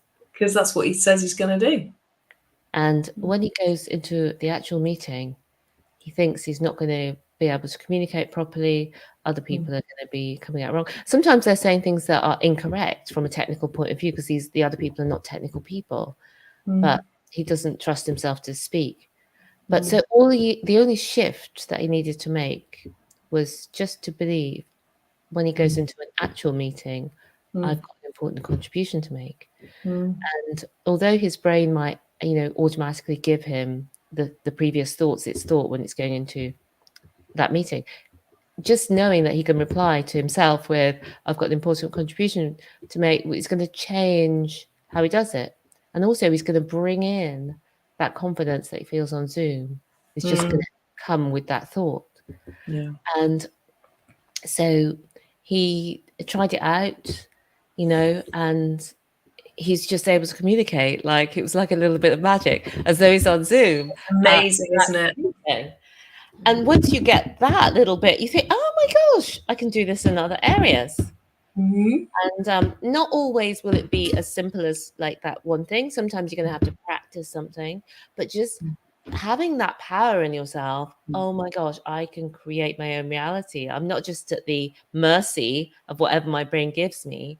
I can create my own reality in my conscious mind. It's so playful, it's so powerful, it's so fun. I think it makes life much more fun. Absolutely. I think to the point where even when stuff's tough, it can be fun.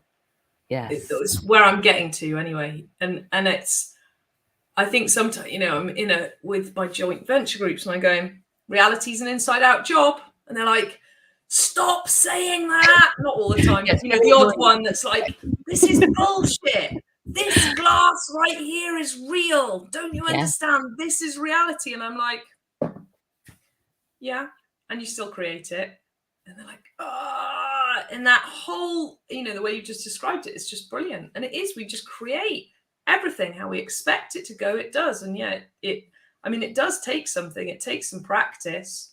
And and I'm sure we all do. I know I do find myself slipping back into victim mode where it feels like someone's doing something to me or something's happening to me. And then I remember, or my coach reflects back to me that, no, you're doing that. It's like, oh, and it's the most magical thing and the most infuriating thing all at the same time. Infuriating. When I'm like, no, look what's happening. It's like, yeah, how did you create that? But what a magical thing to get once you really start to get that. It's changed my life for sure. Yeah. And every area. I was saying to you, Alex, well, thanks to you, really, I started dating again. And for those people who don't know, my clients kind of know this. My other favorite thing to talk about outside of money and property is intimate relationships. It's almost, some clients will say to me, no, you like that more. You just talk, you get people in with money and property and then you make them deal with it. And I think I'm like a living Cupid. I'm so happy when people, like when you were like, I'm going to date again. And then you were doing it and you were texting me. I was like, yes. I came to see you and I came around to your house, which is lovely, by the way. I suppose listeners will know that it's your old house and you're moving to a new house. I've not talked about it. I've said it, but I'm one of these, until the deal's done, it's not done. And it's like, it's done for me, but I won't post about it proper until our names are on the deeds. Okay. So yes, all of that excitement is to come. So I came round and we were talking about this, and I said, I was thinking of starting dating, but once I had my new place, which was looking in jeopardy at that time, I was going through conveyancing, didn't know if it was all going to go through. Anyway, I got back from yours and I was on such a high. You'd recommended a book for me to read, which I got on Audible, started listening to, and I signed myself up to the dating app straight away the same night. I love it. But what I was going to say is that this mind thing has really helped me, because otherwise, you might feel nervous, or you might bring an energy, kind of a judging energy, like I've got to see if this person's right for me, and that it never feels nice to be judged, and being judging puts you in a different kind of energy. Yeah, I think a lot of women go into that energy when they're in dating. I think I probably would have, or it's less fun. And I thought, I can just be playful and curious and loving. that's the thing. When you coach, one of the things that we learned when we went through coach training is just to bring an energy of love to all the interactions. Like when you put your person there, you're just radiating like love to them and compassion in their situation, and love and listening, just recognizing, their humanity and all their fabulousness.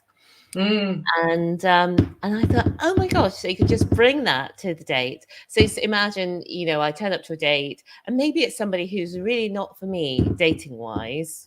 Yeah. But I can still bring all that loving energy to that date and to that experience and create something lovely, a beautiful moment that we have together on that date, which just makes it totally so much more fun, interesting, and great to be. And then again, you create your reality, right? Because you're being that, and then the person in front of you is like, oh, what a relief. I can just chat and there's no pressure, and I'm not, because we feel it, right? Because people go, well, I didn't say it to them. It's like, yes, you did. You were screaming it with every fiber of your being. Of course you said to them, like, no, I didn't say it out loud. It's like, yes, you did. You know when someone's thinking something. Don't think that they don't know when you're thinking something. I mean, there's a whole world of, we shouldn't expect people to be mind readers as well, but that's a different conversation. But people absolutely know. So if you can show up on a date like that, oh my God, because dating is horrible for everybody, or has the potential to be horrible for everyone. Everyone's worried about what the other one thinks. I so feel for guys in 2022. What the fuck guys are supposed to do? Like, do they pay? Do they not pay? Do they hold the door? Do they not hold the door? What is expected of them? Are they going to get chastised if they don't hold the door? Are they going to get chastised if they do hold the door? This whole like men having to deal with independent women who are working, who I think we have everything. I mean, I feel very blessed to be, I've got kids and I've got a business. I can choose. And for guys, there's a level to it. So they're like, what am I supposed to do? Where am I needed? So it's such a huge thing. And then women are like, is the guy going to pay? Is he not going to pay? There's just that whole messy, sticky thing. But actually, if everyone just showed up dating going, oh, this is going to be fun. Let's see what happens. Oh, it changes.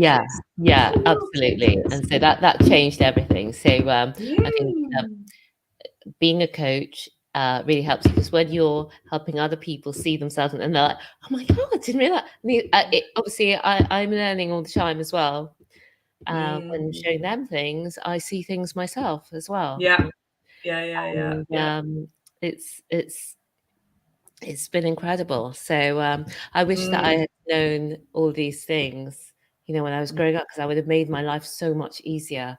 And just all of those years until my 40s, really, I I maybe knew some of the concepts before, but I really started living it and believing it and living from it in my 40s. Now, I think it gives better results, because people can choose to believe that they don't create their reality, but does that give them the results they want?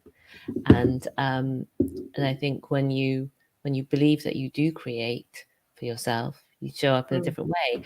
And I would question to people, if you don't believe in coaching, or you don't believe that you can create change, are you getting the results that you want in your life? Are you happy with your life? Because I suppose if people are happy as they are, then there's no reason for them to change. Absolutely. And there's very few people on this planet, like there's lots of people, like you said, it's from good to great, right? There's loads of people that are like, yeah, I'm good. It's like, yeah, but you're great. Is there, and I think all of us, I think it's human, intrinsic. What else is there? Is there something else? I don't think it matters. And I say this to my clients, it doesn't matter how good you've got it. There's never an end. It's like the laundry basket.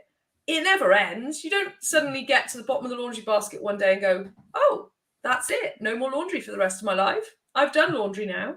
And it's the same with success. If only. If only, right? It's like, oh my God, anyone who knows how to do that, please tell me. But it doesn't happen with laundry. And it doesn't happen with growth either, because there's always the intrinsic human nature of, okay, I've done that now, I'm bored. What's next? I'm financially free now. What do I spend the rest of my time doing? I've spent a week on the beach drinking margaritas. Now what do I do? All right, now I've been on this adventure. Now what do I do?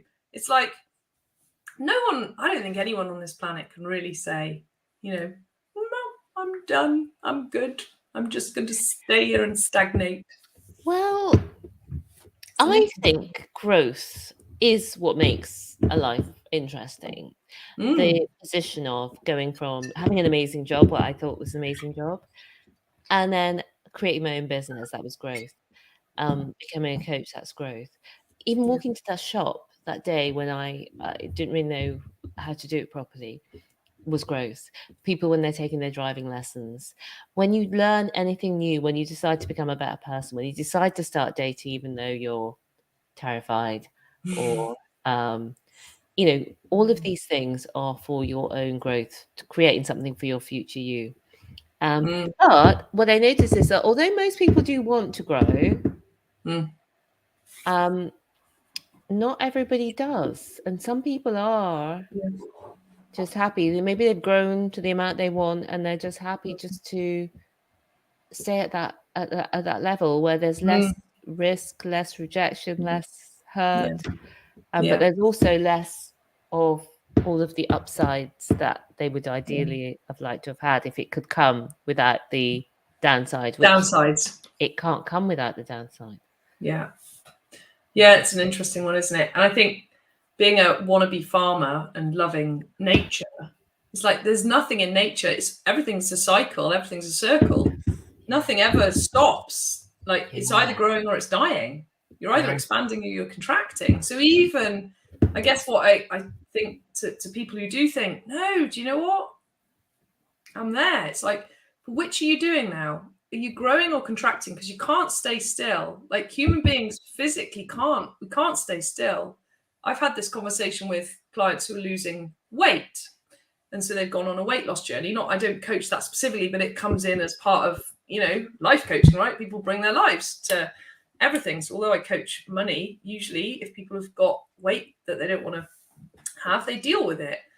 And this idea, and I've had it a couple of times now where a client will go, I can't remember the term now, that I'm going to not plateau, but in the world of, I'm going to stabilize, I'm going to stay at this weight now. And I'm like, but if you're not at where your body is physically the fittest and strongest it can be, so we've all got a weight, right, where we don't lose any more weight, but you also can't stop at a weight, because then the next thing to do is keep getting stronger and more flexible and whatever words people want to choose. Otherwise, you're going backwards. So you either are putting on more weight or you're losing flexibility or you're losing muscle. So this idea of staying somewhere is a lie. It's a comfort lie, isn't it? We sort of think, we'll stay, but actually we end up going the other way without trying. I was just thinking, I want to write something down, because sometimes when you're talking, I get an idea. And I realise I've got my keys to this little unit here. Okay, but sorry for the distraction. Right. No worries. No, so sorry for disturbing, but I did think when you said about the farm, and I thought this earlier, that's why I thought, a bit about have a pen, is you should definitely have Jackie Edwards on. She started off in property. She actually started off in rent to rent, and her dream was a farm as well. Okay. And I'm writing her name down. Jackie, you're on my list. That's it now. Stephanie said. Yeah, I went to an event in America. My sister and I were the only Brits there. Everybody else was American. It was a coaching event. Brooke Castillo, an amazing podcast, The Life Coach School. But we were on one of her programs, and she had an in-person event. We couldn't wait to get out there and meet everybody. Incredible people. But I said to the ladies who were checking us in at the registration for this event, are we winning a prize? Have we got a gold star? Have we come the furthest? And she said, actually, there's somebody else from the UK. And I could not believe it. Anyway, it only turned out to be Jackie Edwards, who I love. And I didn't really know Jackie. I knew of Jackie, and I highly respected and admired Jackie, because she had started her business, written 2 books, she actually teaches rent to rent as well, or she used to. And so I knew her name. I respected how she was always showing up. And so I couldn't believe it when she was there. And her dream was to buy a llama farm. Brilliant. I know. And she started to rent, built her own portfolio. I think did some investing as well, stocks and shares type of thing, and has a llama farm with 37 llama. Oh my God, she's like, so basically who I have on this podcast are property people, farmers and chefs. So she's 2 out of 3. Does she like food as well? She likes I'm sure food, she does, but I don't know if she's chef type, but yeah, you need to check. Cool. Start asking. Can you put us in touch? Can you hook us up? Yeah, absolutely. I think she's such an interesting person, and Where she's now is she? got Where a in the UK called Fat, Fabulous, and Feminist, and now she's just playing. It doesn't, she's got her money from her other businesses, and she's just doing exactly what she wants to do, which I just love the whole story. So I think she'd be amazing for the podcast. Yeah, that would be super cool. And it is. It's funny, isn't it? It's Kevin calls it "fuck you money," where you like, I can do what I want. there's no bills left to pay. It's like, Kevin who? Who's the Kevin? Birch. He's a relationship coach. He's been on. He specializes in coaching kids as well. Actually, fascinating guy. We've known each other for years. But he's into wealth growth and the whole world of it as well. Got himself out of debt, he doesn't do property, hated property, does stock market type stuff, index linked funds with Vanguard, fairly, like you were saying earlier, actually, and we didn't sort of mention, we said actually it is fairly easy to get into the stock market now. It absolutely is. I mean, I read Tony Robbins' book and then was like, oh, this could have been much shorter. Just index funds with Vanguard. I got it, Tony. Why did you have to make me read this whole freaking... He didn't make me read the book. I get it. But, so there are... so Kevin likes doing that kind of stuff. But, he calls it fuck you money. Yeah, I'm with Vanguard as well. And it's easier than opening a bank account. Yeah, it's ridiculous. We've got funds for the kids. And it's just beyond simple. And such low fees as well. Yeah. So I'll maybe look up Kevin's episode, because I'm working my way through the episodes, but I knew some of the people from Igloo, so I listened to that. Was one of the first ones. Cool. I listened to there's definitely conversations for us to have around and with Wayne he does a certain amount of deal sourcing within Igloo, and he's doing more of that now. And I've now got a couple of other groups doing rent to rent, and it's, this is where I so love JVs, because I'm like, it's really not my thing. It's just not. Like, I get it, I understand it, all of that world, but I don't do it. It's, I haven't. So I'm sure there's something for us to discuss, possibly off air, about. Well, let's do this. This, what's it called? What did we call it? The cash flow game. Oh, the cash flow game. Yeah, absolutely. We're moving on the 1st of August, so once we've moved, we'll get a few people. We'll put it out there. Anyone who wants to come and hang out and play cash flow and talk and I've got a place see now. where things lead. And I love, when you said about your course that it's 3 months long, I didn't say at the time, because we were talking about many things and I forgot. I love that you do it over 3 months, just talking about being like resonating and being like, yes, I knew that Stephanie was, we're kind of on the same page, but I hadn't got the whys yet. I just knew that we were.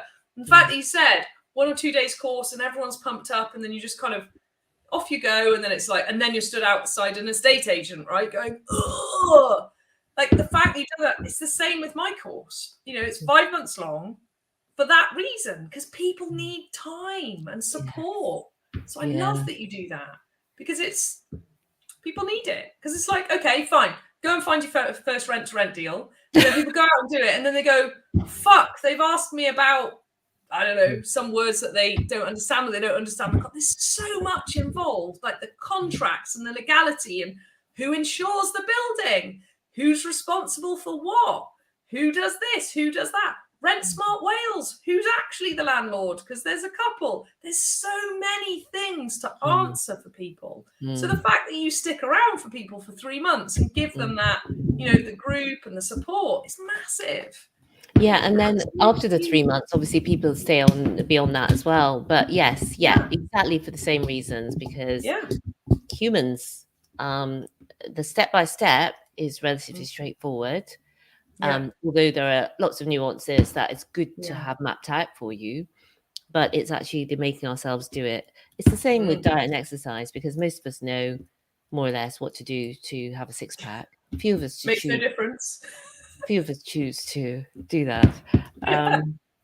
Although we are hot yoga friends, aren't we? We are. I forgot about that. We do hot yoga. In fact, I haven't been for about 4 weeks, and I usually have every other week. I have either reflexology or a all over body massage, and I haven't done hot yoga or either of those for 5 weeks now, and I can feel it in every fiber of my body. I'm like, oh, and we've had loads going on, and the way our schedules went and being on holiday, it's just not happened. And Sue, who, oh my God, if you like massage, she is just incredible. She was the midwife at both of our kids' births, and she does massage, and she's just amazing. Reflexologist, aromatherapy massage. She literally puts me back together physically, just amazing. And so so hot yoga tomorrow morning. I don't know if you're going to be there, but I definitely will. Nothing's going to stop me. I will be there.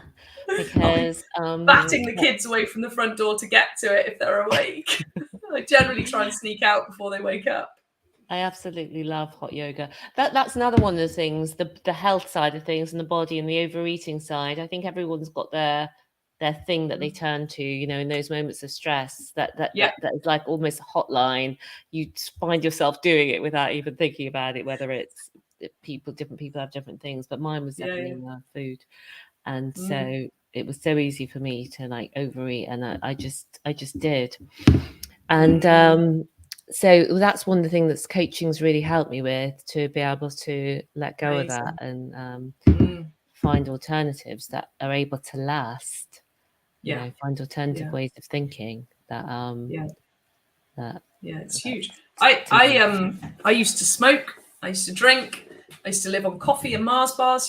Chefs are some of the most unhealthy people on the planet. I mean, there's kind of two types. There's heavily overweight, and the other is, it's almost worse, like smoking, the espresso drinking, smoking, Mars bar eating chef that I was. That is just, the paradox of cooking some of the best food in the world and eating absolute shit whilst doing it. I mean, all right, tasting food all day, so you're technically eating, but actually living on cigarettes, espresso and Mars bars. I think I look younger now than I did 20 years ago. And it's all down to, diet and health and exercise and all of it. It's huge. Yeah.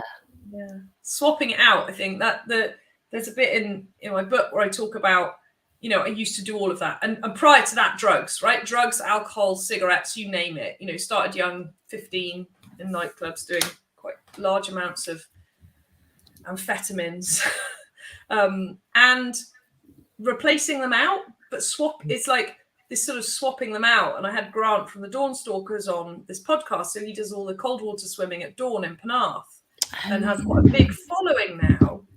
I know I've said to you cold water swimming before. I think you're like, I'll get you there one day, Steph. One day I'm going to get you in an ice bath or something cold. It's going to change your life. But it's like Grant and I joke on the podcast, we say about, we swapped out, drugs and alcohol for cold water, and it's just a better addiction. You get the same high without the lows. You get the low as you go in and it's freezing and horrible, and then you get the dopamine high. As you come out, another thing that I heard that I really loved was, we're all looking for that dopamine. That's part of our human drive. Yeah.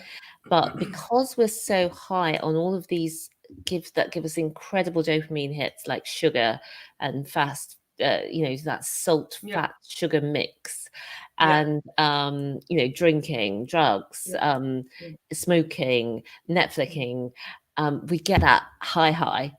And so but these highs, they only suit the short term, the now, and they're bad for the long term. But then when you get onto the highs that are good for us long term, it's ultimately satisfying. But we have to go through that slightly withdrawal period. But when you get onto the highs that, you know, your future you in 5 years, 10 years is going to be high-fiving you. I'm so glad that, you know, you did hot yoga and now you're 90 and you can still touch your, you know, I don't know, get your leg over your head. Or I'm so glad that you invested, you know, £100 a month or whatever it was, because now, you know, we can do whatever the fuck we want and nobody's, you know, I don't have to go and work. I don't have to get up at 5 a.m. and get on the tube in London and go to work when I'm 76. And it's just finding those new highs that are good for future you as well as, you know, current you. Yeah. And then, sorry. No. and the mini high as well of like, when I go to see Sabrina, my PT, she's been on this podcast as well, and I never want to go to the gym. Like I say to her, I don't want to come and see you. But when I'm driving home, I'm really glad I went to the gym. I'm like, I really want to go to the gym when I'm driving home. And it takes that, it's like flipping it round, you know, all of the highs, like you mentioned, the sugar, the caffeine, the, you know, whatever, drugs, alcohol, cigarettes. I mean, it's flipping endless, right? And at our fingertips, you know, so quick. You get the high first, and I can't remember the lady's name. She's written a book about addiction, and she was on Joe Rogan's podcast, and she was talking about how with those kinds of addictions, you get the high first, and then you get the low. And she was talking about dopamine balance. And with the things that we're talking about, you get the low first. You've got to go through the pain. Like tomorrow morning when my alarm goes off, I'm not going to want to get up. I don't want to go to hot yoga. I'm going to drag my backside out of bed, and I'm going to force myself to go, and I'm going to feel like shit on the way there. On the way back, woohoo! I can rock the world. You know, sometimes I go back and I'm like, Jesus, that was a hard session. But, you know, in the main, I feel really good. And it's flipping it round, isn't it? So you get the low first. And it's the same with money. Like you say, you spend all that time not getting the highs of the quick hits of buying something shiny. And now, like you say, you have to work again. You're high for the rest of your life. Yeah. And that is an amazing high. And then you add on all these other highs. Now you're slim and fit. And, you know, when you're dating, well, not even when you're dating, but just in life in general, I get to look in the mirror and think, God, some days anyway, you look hot. Whereas instead of like, oh my God, what happened to you? But it makes it worse, doesn't it? Because with it, so it's like, oh, and I'm unfit, and I feel like shit, and I look like shit, and then it's just, it makes everything worse, doesn't it? Whereas, like you say, when we're fit and strong, it's like this virtuous cycle. You start one thing, you just start thinking about your mind, creating these new things for yourself, and then think, oh, I can now do this. I can now be successful in business. I can now lose weight. I can now be easy. I'm not easy, that's the wrong word. I can now be more fun because I'm less worried about everything. Yeah. And everything just cycles, and then opportunities start to come to you because you're just radiating that energy. Like today I was on the train, and the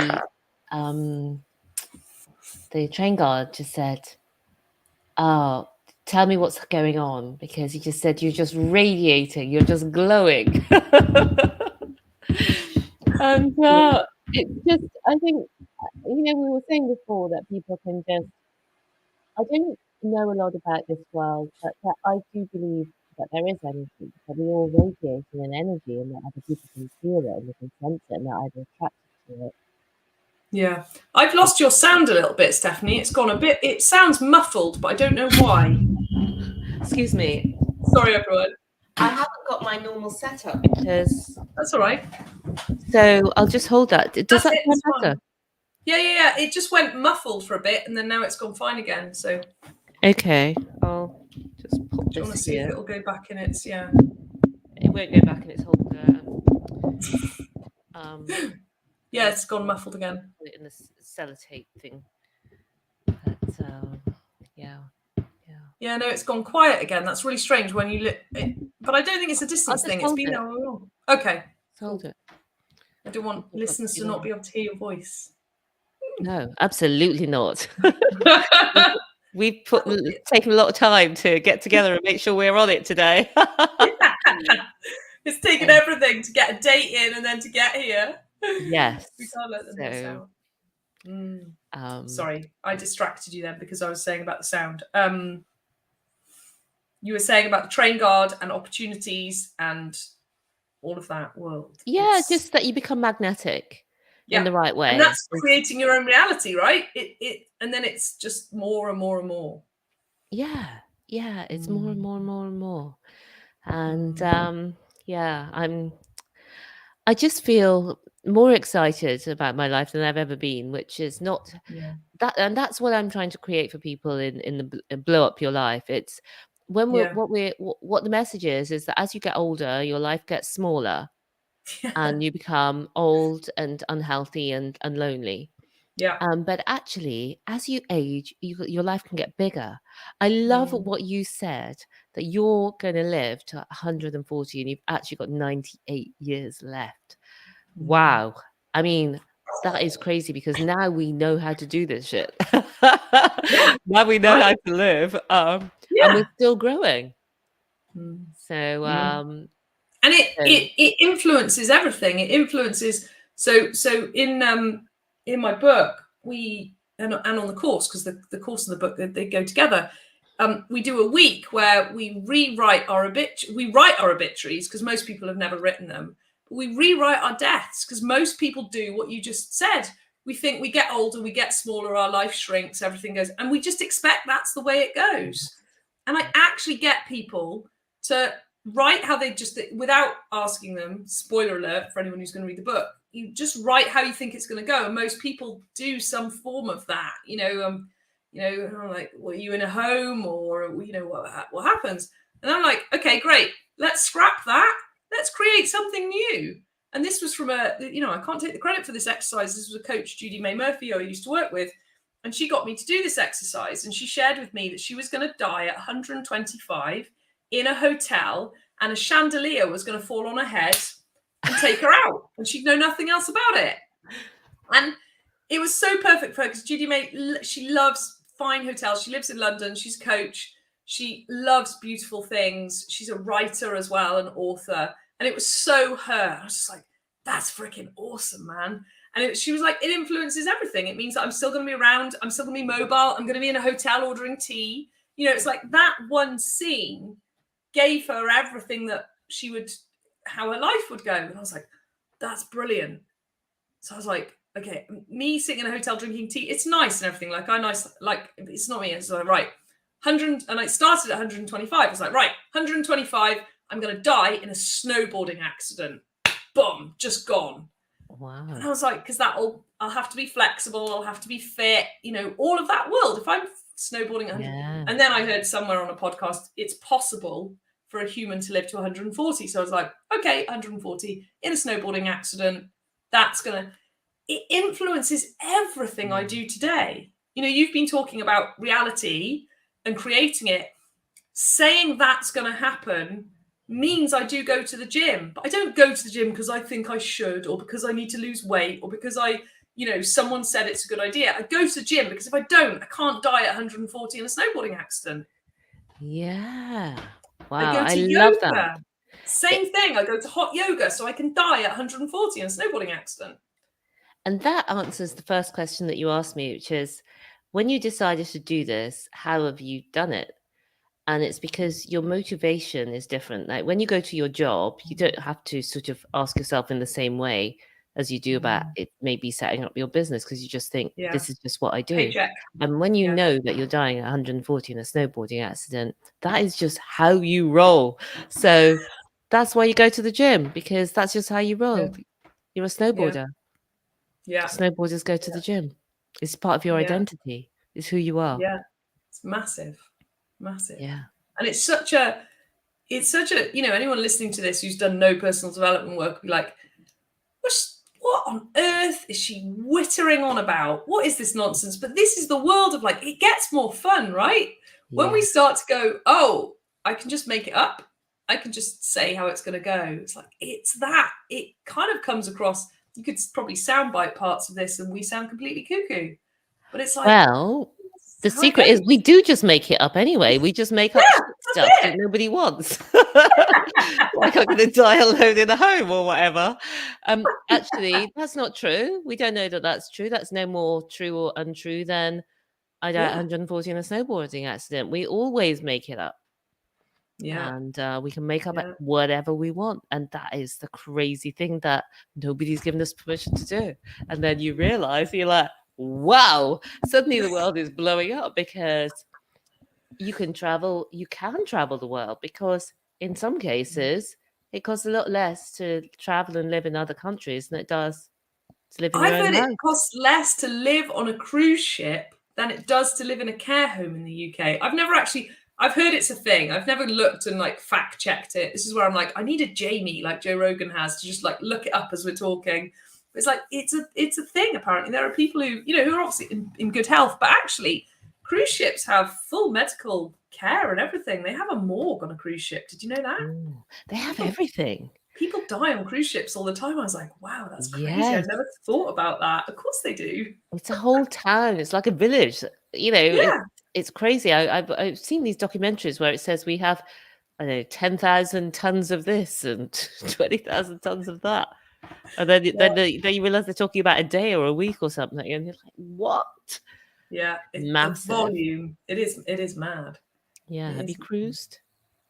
I haven't. It's not my bag, really. Well, I don't think it's my bag. I don't really like traveling. It's really funny. I think I really am a farmer at heart, and farmers don't really go very far. We're going to Portugal in October, and a couple of weeks ago we were in Tenby, and we'll go to Porthcawl for a like long weekend. For those who don't know, that's literally Porthcawl's 45 minutes away from my house, and Tenby's 2 hours drive.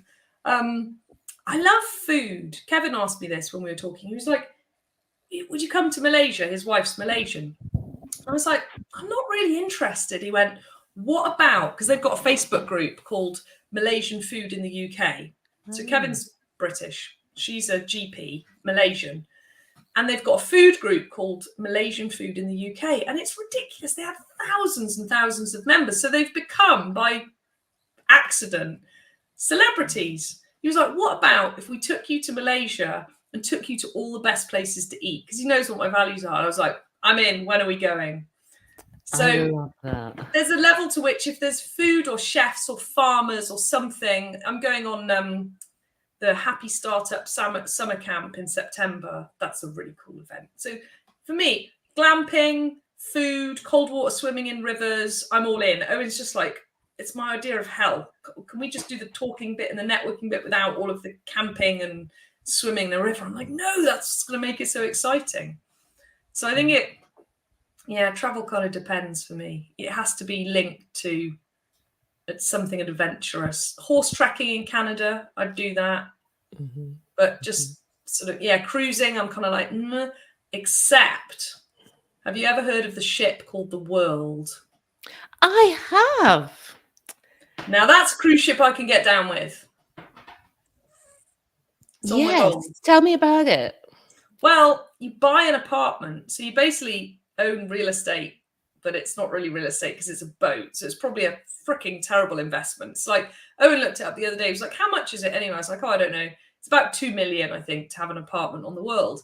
And they go to really cool places and they have lots of personal development people come in, and it just sounds really cool. And I'm kind of like, could we do a JV with all my, as the groups grow and there's more people, could we do like JV and buy and like have a ship built and then literally just go where we want, and they've got helicopter pads and you can fly in and meet wherever. So I could get down with that kind of cruising. Because what's cool about that, it's obviously the luxurious ship is one element, but it's just all the other cool people you're going to meet on something that is £2 million. And it reminds me of another investment, which for me felt very uncomfortable. But recently, Nicky and I have just invested 50K each for a year's coaching program, a year's coaching with a coach that we hugely admire. But it just felt like, wow, what a big step. Crazy. That is crazy. If you had told me, I was going to say, if I told you a few years ago, you'd never believe me, right? No, I would have just been these people, I had all that scam merchants but what I think is that part of the reason we're doing it as well is obviously when I go into things now, I always think I'm not waiting for the value to receive the value. I'm going to get the value from it by the way that I put myself into it, the way that I interrogate it, the way that I am within it. But the other great thing about it is that the other people who are there are going to be so interesting as well. That it's partly the incredible network of people that you meet. And we're having, part of it is, I think it was 4 in-person meetups all over different places all around the world. So I thought, this is going to be cool. Really whichever cool. way you look at it. And that, I think it, wherever people are at on their coaching journey, however much they spend, I've never spent 50 grand. I spent 8 grand. I spent 8 grand at a time when I block book with my coach. But I've not hit that level yet. No, we haven't. It's a big level up, right? But it's like, I remember, it used to be a stretch to spend £100 or a couple of £100, and then it was like a grand, no dramas, and then like 4 grand, fine, put it down. So it's just that up leveling. Actually, everything I've ever done with a coach, I've seen it back 10 times over. And sometimes it's just one idea, one little thing that you go, bing, and then, oh my God. But if someone said to you, oh, pay me 50 grand for this idea, or 10 grand, or 500 quid, whatever, you'd be like, fuck off, get out of here. But actually, the more I do it, and the more I have those conversations, and the networking, and it's magic. I think it does make you think differently. I mean, I must admit, this was not like, definitely, let's do it. For me, it was a bit of mental gymnastics, actually, to get around to it. But then it did make me ask some questions, such as, okay, well, if we're going to do this, how could we make an extra 50 or 100K this month? Or not this month or next month. But it does make you ask different questions. It does make you start thinking in a different way, which is where everything happens. Not suggesting that people need to spend a lot. I don't think you need to spend a lot. But I think there are certain rooms that are exciting to be in. And I think what I love the most about the whole thing is that I'm so excited that we get to do this, that we can have this as an option, that we're choosing to do it.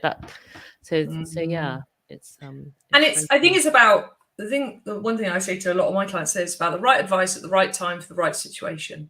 And for a lot of people, if you've never had a coach before, I'm not necessarily suggesting spend 50 grand or even 10 grand.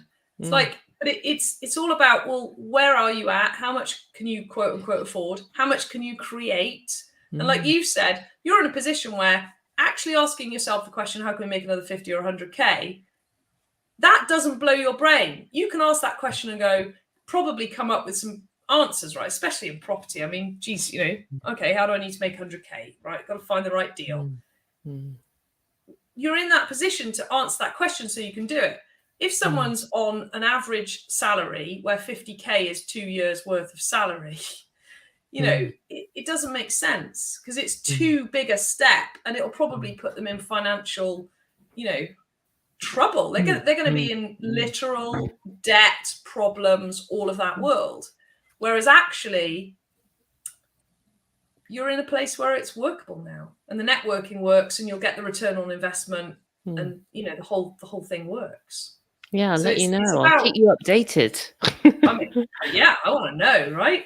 But it's that networking with people, it's massive. And it's creation. Yeah. But right time, right advice, right situation. I think that's the thing that people need to take away from this conversation. If they're listening, going, oh God, 50 grand on coaching. It's like, for Stephanie, right time, right situation, right place, right people. For other people, not. But what exciting stuff's going to come out of that? I mean, that's massive. Let us see what we can create. Huge. I can't wait. We're going to have to do another podcast now so we can hear about what else is coming. I know. And I mean, there's already stuff there to blow up, isn't there? The the blow up your life. Oh, that's exciting. Yeah. So well, I'm so looking forward. I keep saying it, but I've recently, for listeners, I've recently completed on a place for myself to live in.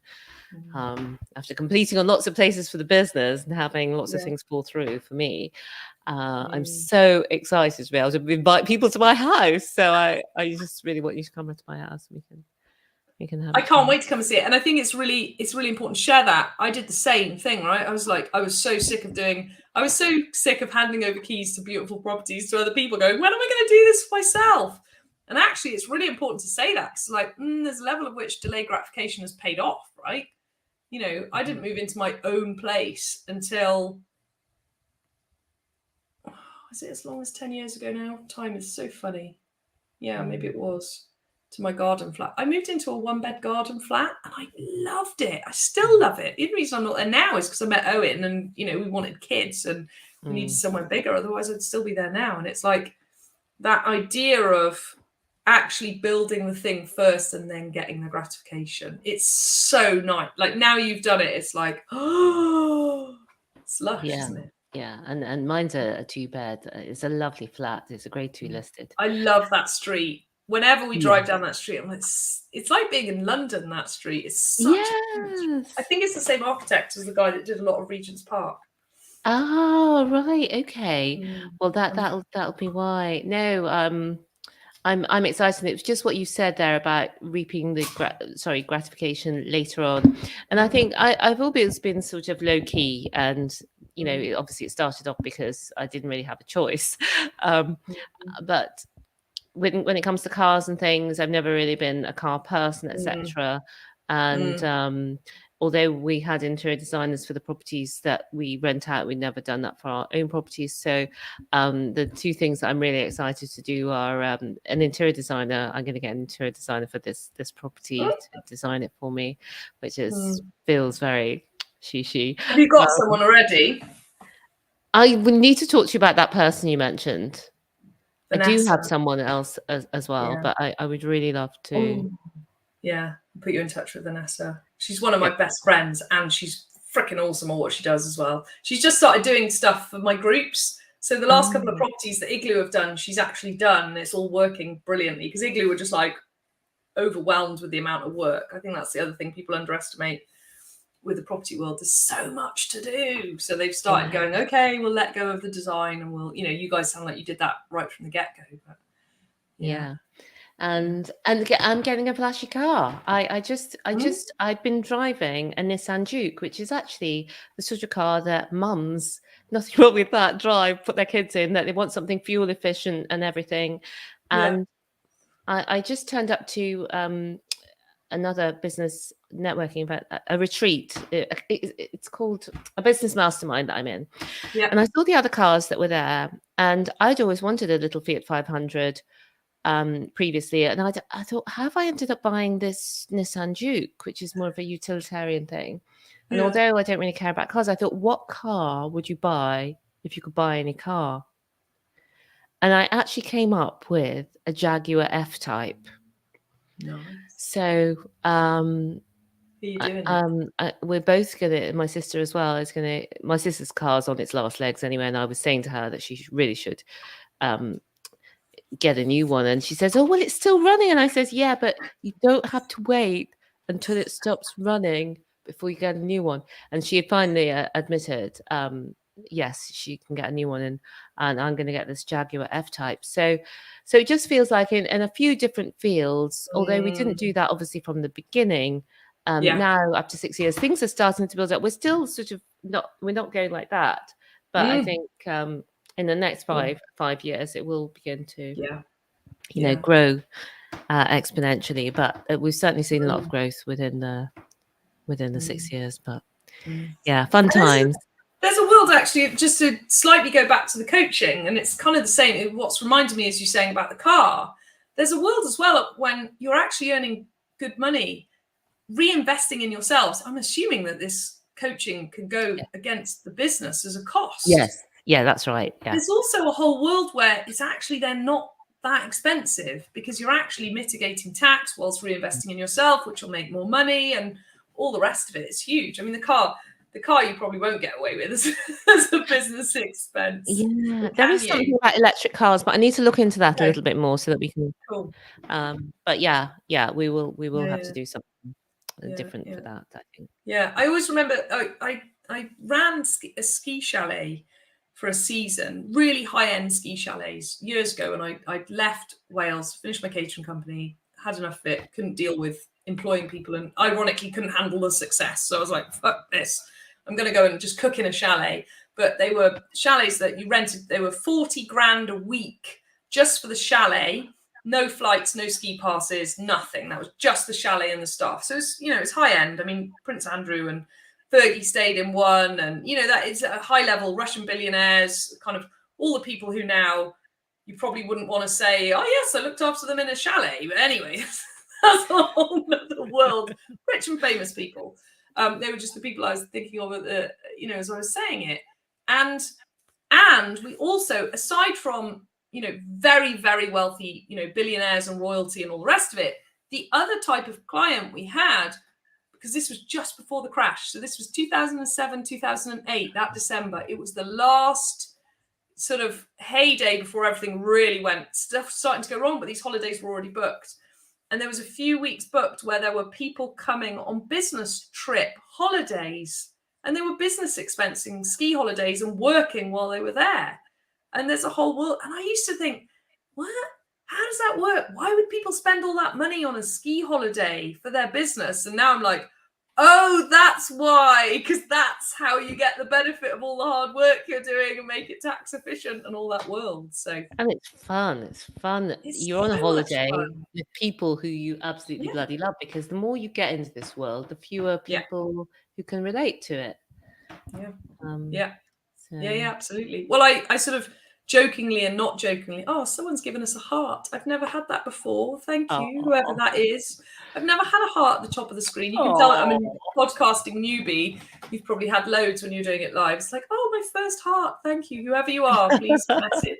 Say that was me, because you're forever in my heart as the first heart on my podcast. Love it. I've lost my track now. Got distracted by the heart. Ski holidays and business holidays. Yeah. So I jokingly said, that was it. Thank you. I jokingly said I set up this business so I could have people to hang around with. Because when I first got financially free, everyone was working. I was like, where is everyone? And I was like, working. That's what most of us have to do. So there was a level to which as well, setting up my coaching business was to get other people financially free so I could hang out with my friends. And, joking aside, that's starting to happen. We do hang out together and we're like, okay, what trips can we do and all of that. So there's a lot less people for sure. Well, it's been so good to talk to you today, because actually I think we would talk about different things than we would talk about if we were just meeting up. And so I really loved it, and thanks we've gone for 2 hours and 7 minutes. It's 10 to waiting 1. For me after the train and so on. And thank your office for just abdicating the place so that we can talk. Yeah. I'll thank them. Awesome. I feel there will be more podcasts and more hanging out. I definitely want to talk to you about trusts and what you're doing. The education space around money is massive. I 100% want to talk to you more about that. I want to talk to you more about my clients, what we can do together, all of that world. So are you going to the property meet next Wednesday? I am. Did you say it was the 20th? I can't remember what you said. Yes, the 20th of July. Let's meet there. That would be super cool. Yes. Yeah. Anyone else who wants to come and gate crash and hang out with Harvey Bowes and all the property people in Wales, it's on the 20th of July. If you're listening to this afterwards, we'll still be going, won't we? Long after this, people are listening to this retrospectively, but yeah, cool. It's a date then. I'm definitely coming now. Definitely, yeah. I think Owen's coming as well, so we just need to sort babysitter, which is already in action. So, and these conversations will continue. Thanks so much for your time. I say this probably after every podcast, and I'll say it again. I'm honoured that such busy people will come and hang out with me for a couple of hours, and trust me, you came with curiosity, and I just went, It'll be a couple of hours. We'll chat about stuff. It'll be fun. I don't know where it's going to go. So it's been amazing. Really thank you. And thank you for sharing about your life and your journey and your stories and what you do. Like you said, it's that moment for people. I think with my podcast, I always think, do you know what? If it changes one person's day, if one person gets one thing from one thing that someone said, we've done our job. Yeah, no, I love the show. I love you. I've even though we haven't met personally, I see you online. I see what you do. I've heard you speak. Likewise. And you know, I've always loved it. And so it's just brilliant to be able to get to know you personally. Yeah. And to come on your show today. It's just been such fun. So thanks so much. Yeah, awesome. Thank you. And we'll do it again soon. See you next Wednesday. Thanks for listening, everybody. Bye. Bye.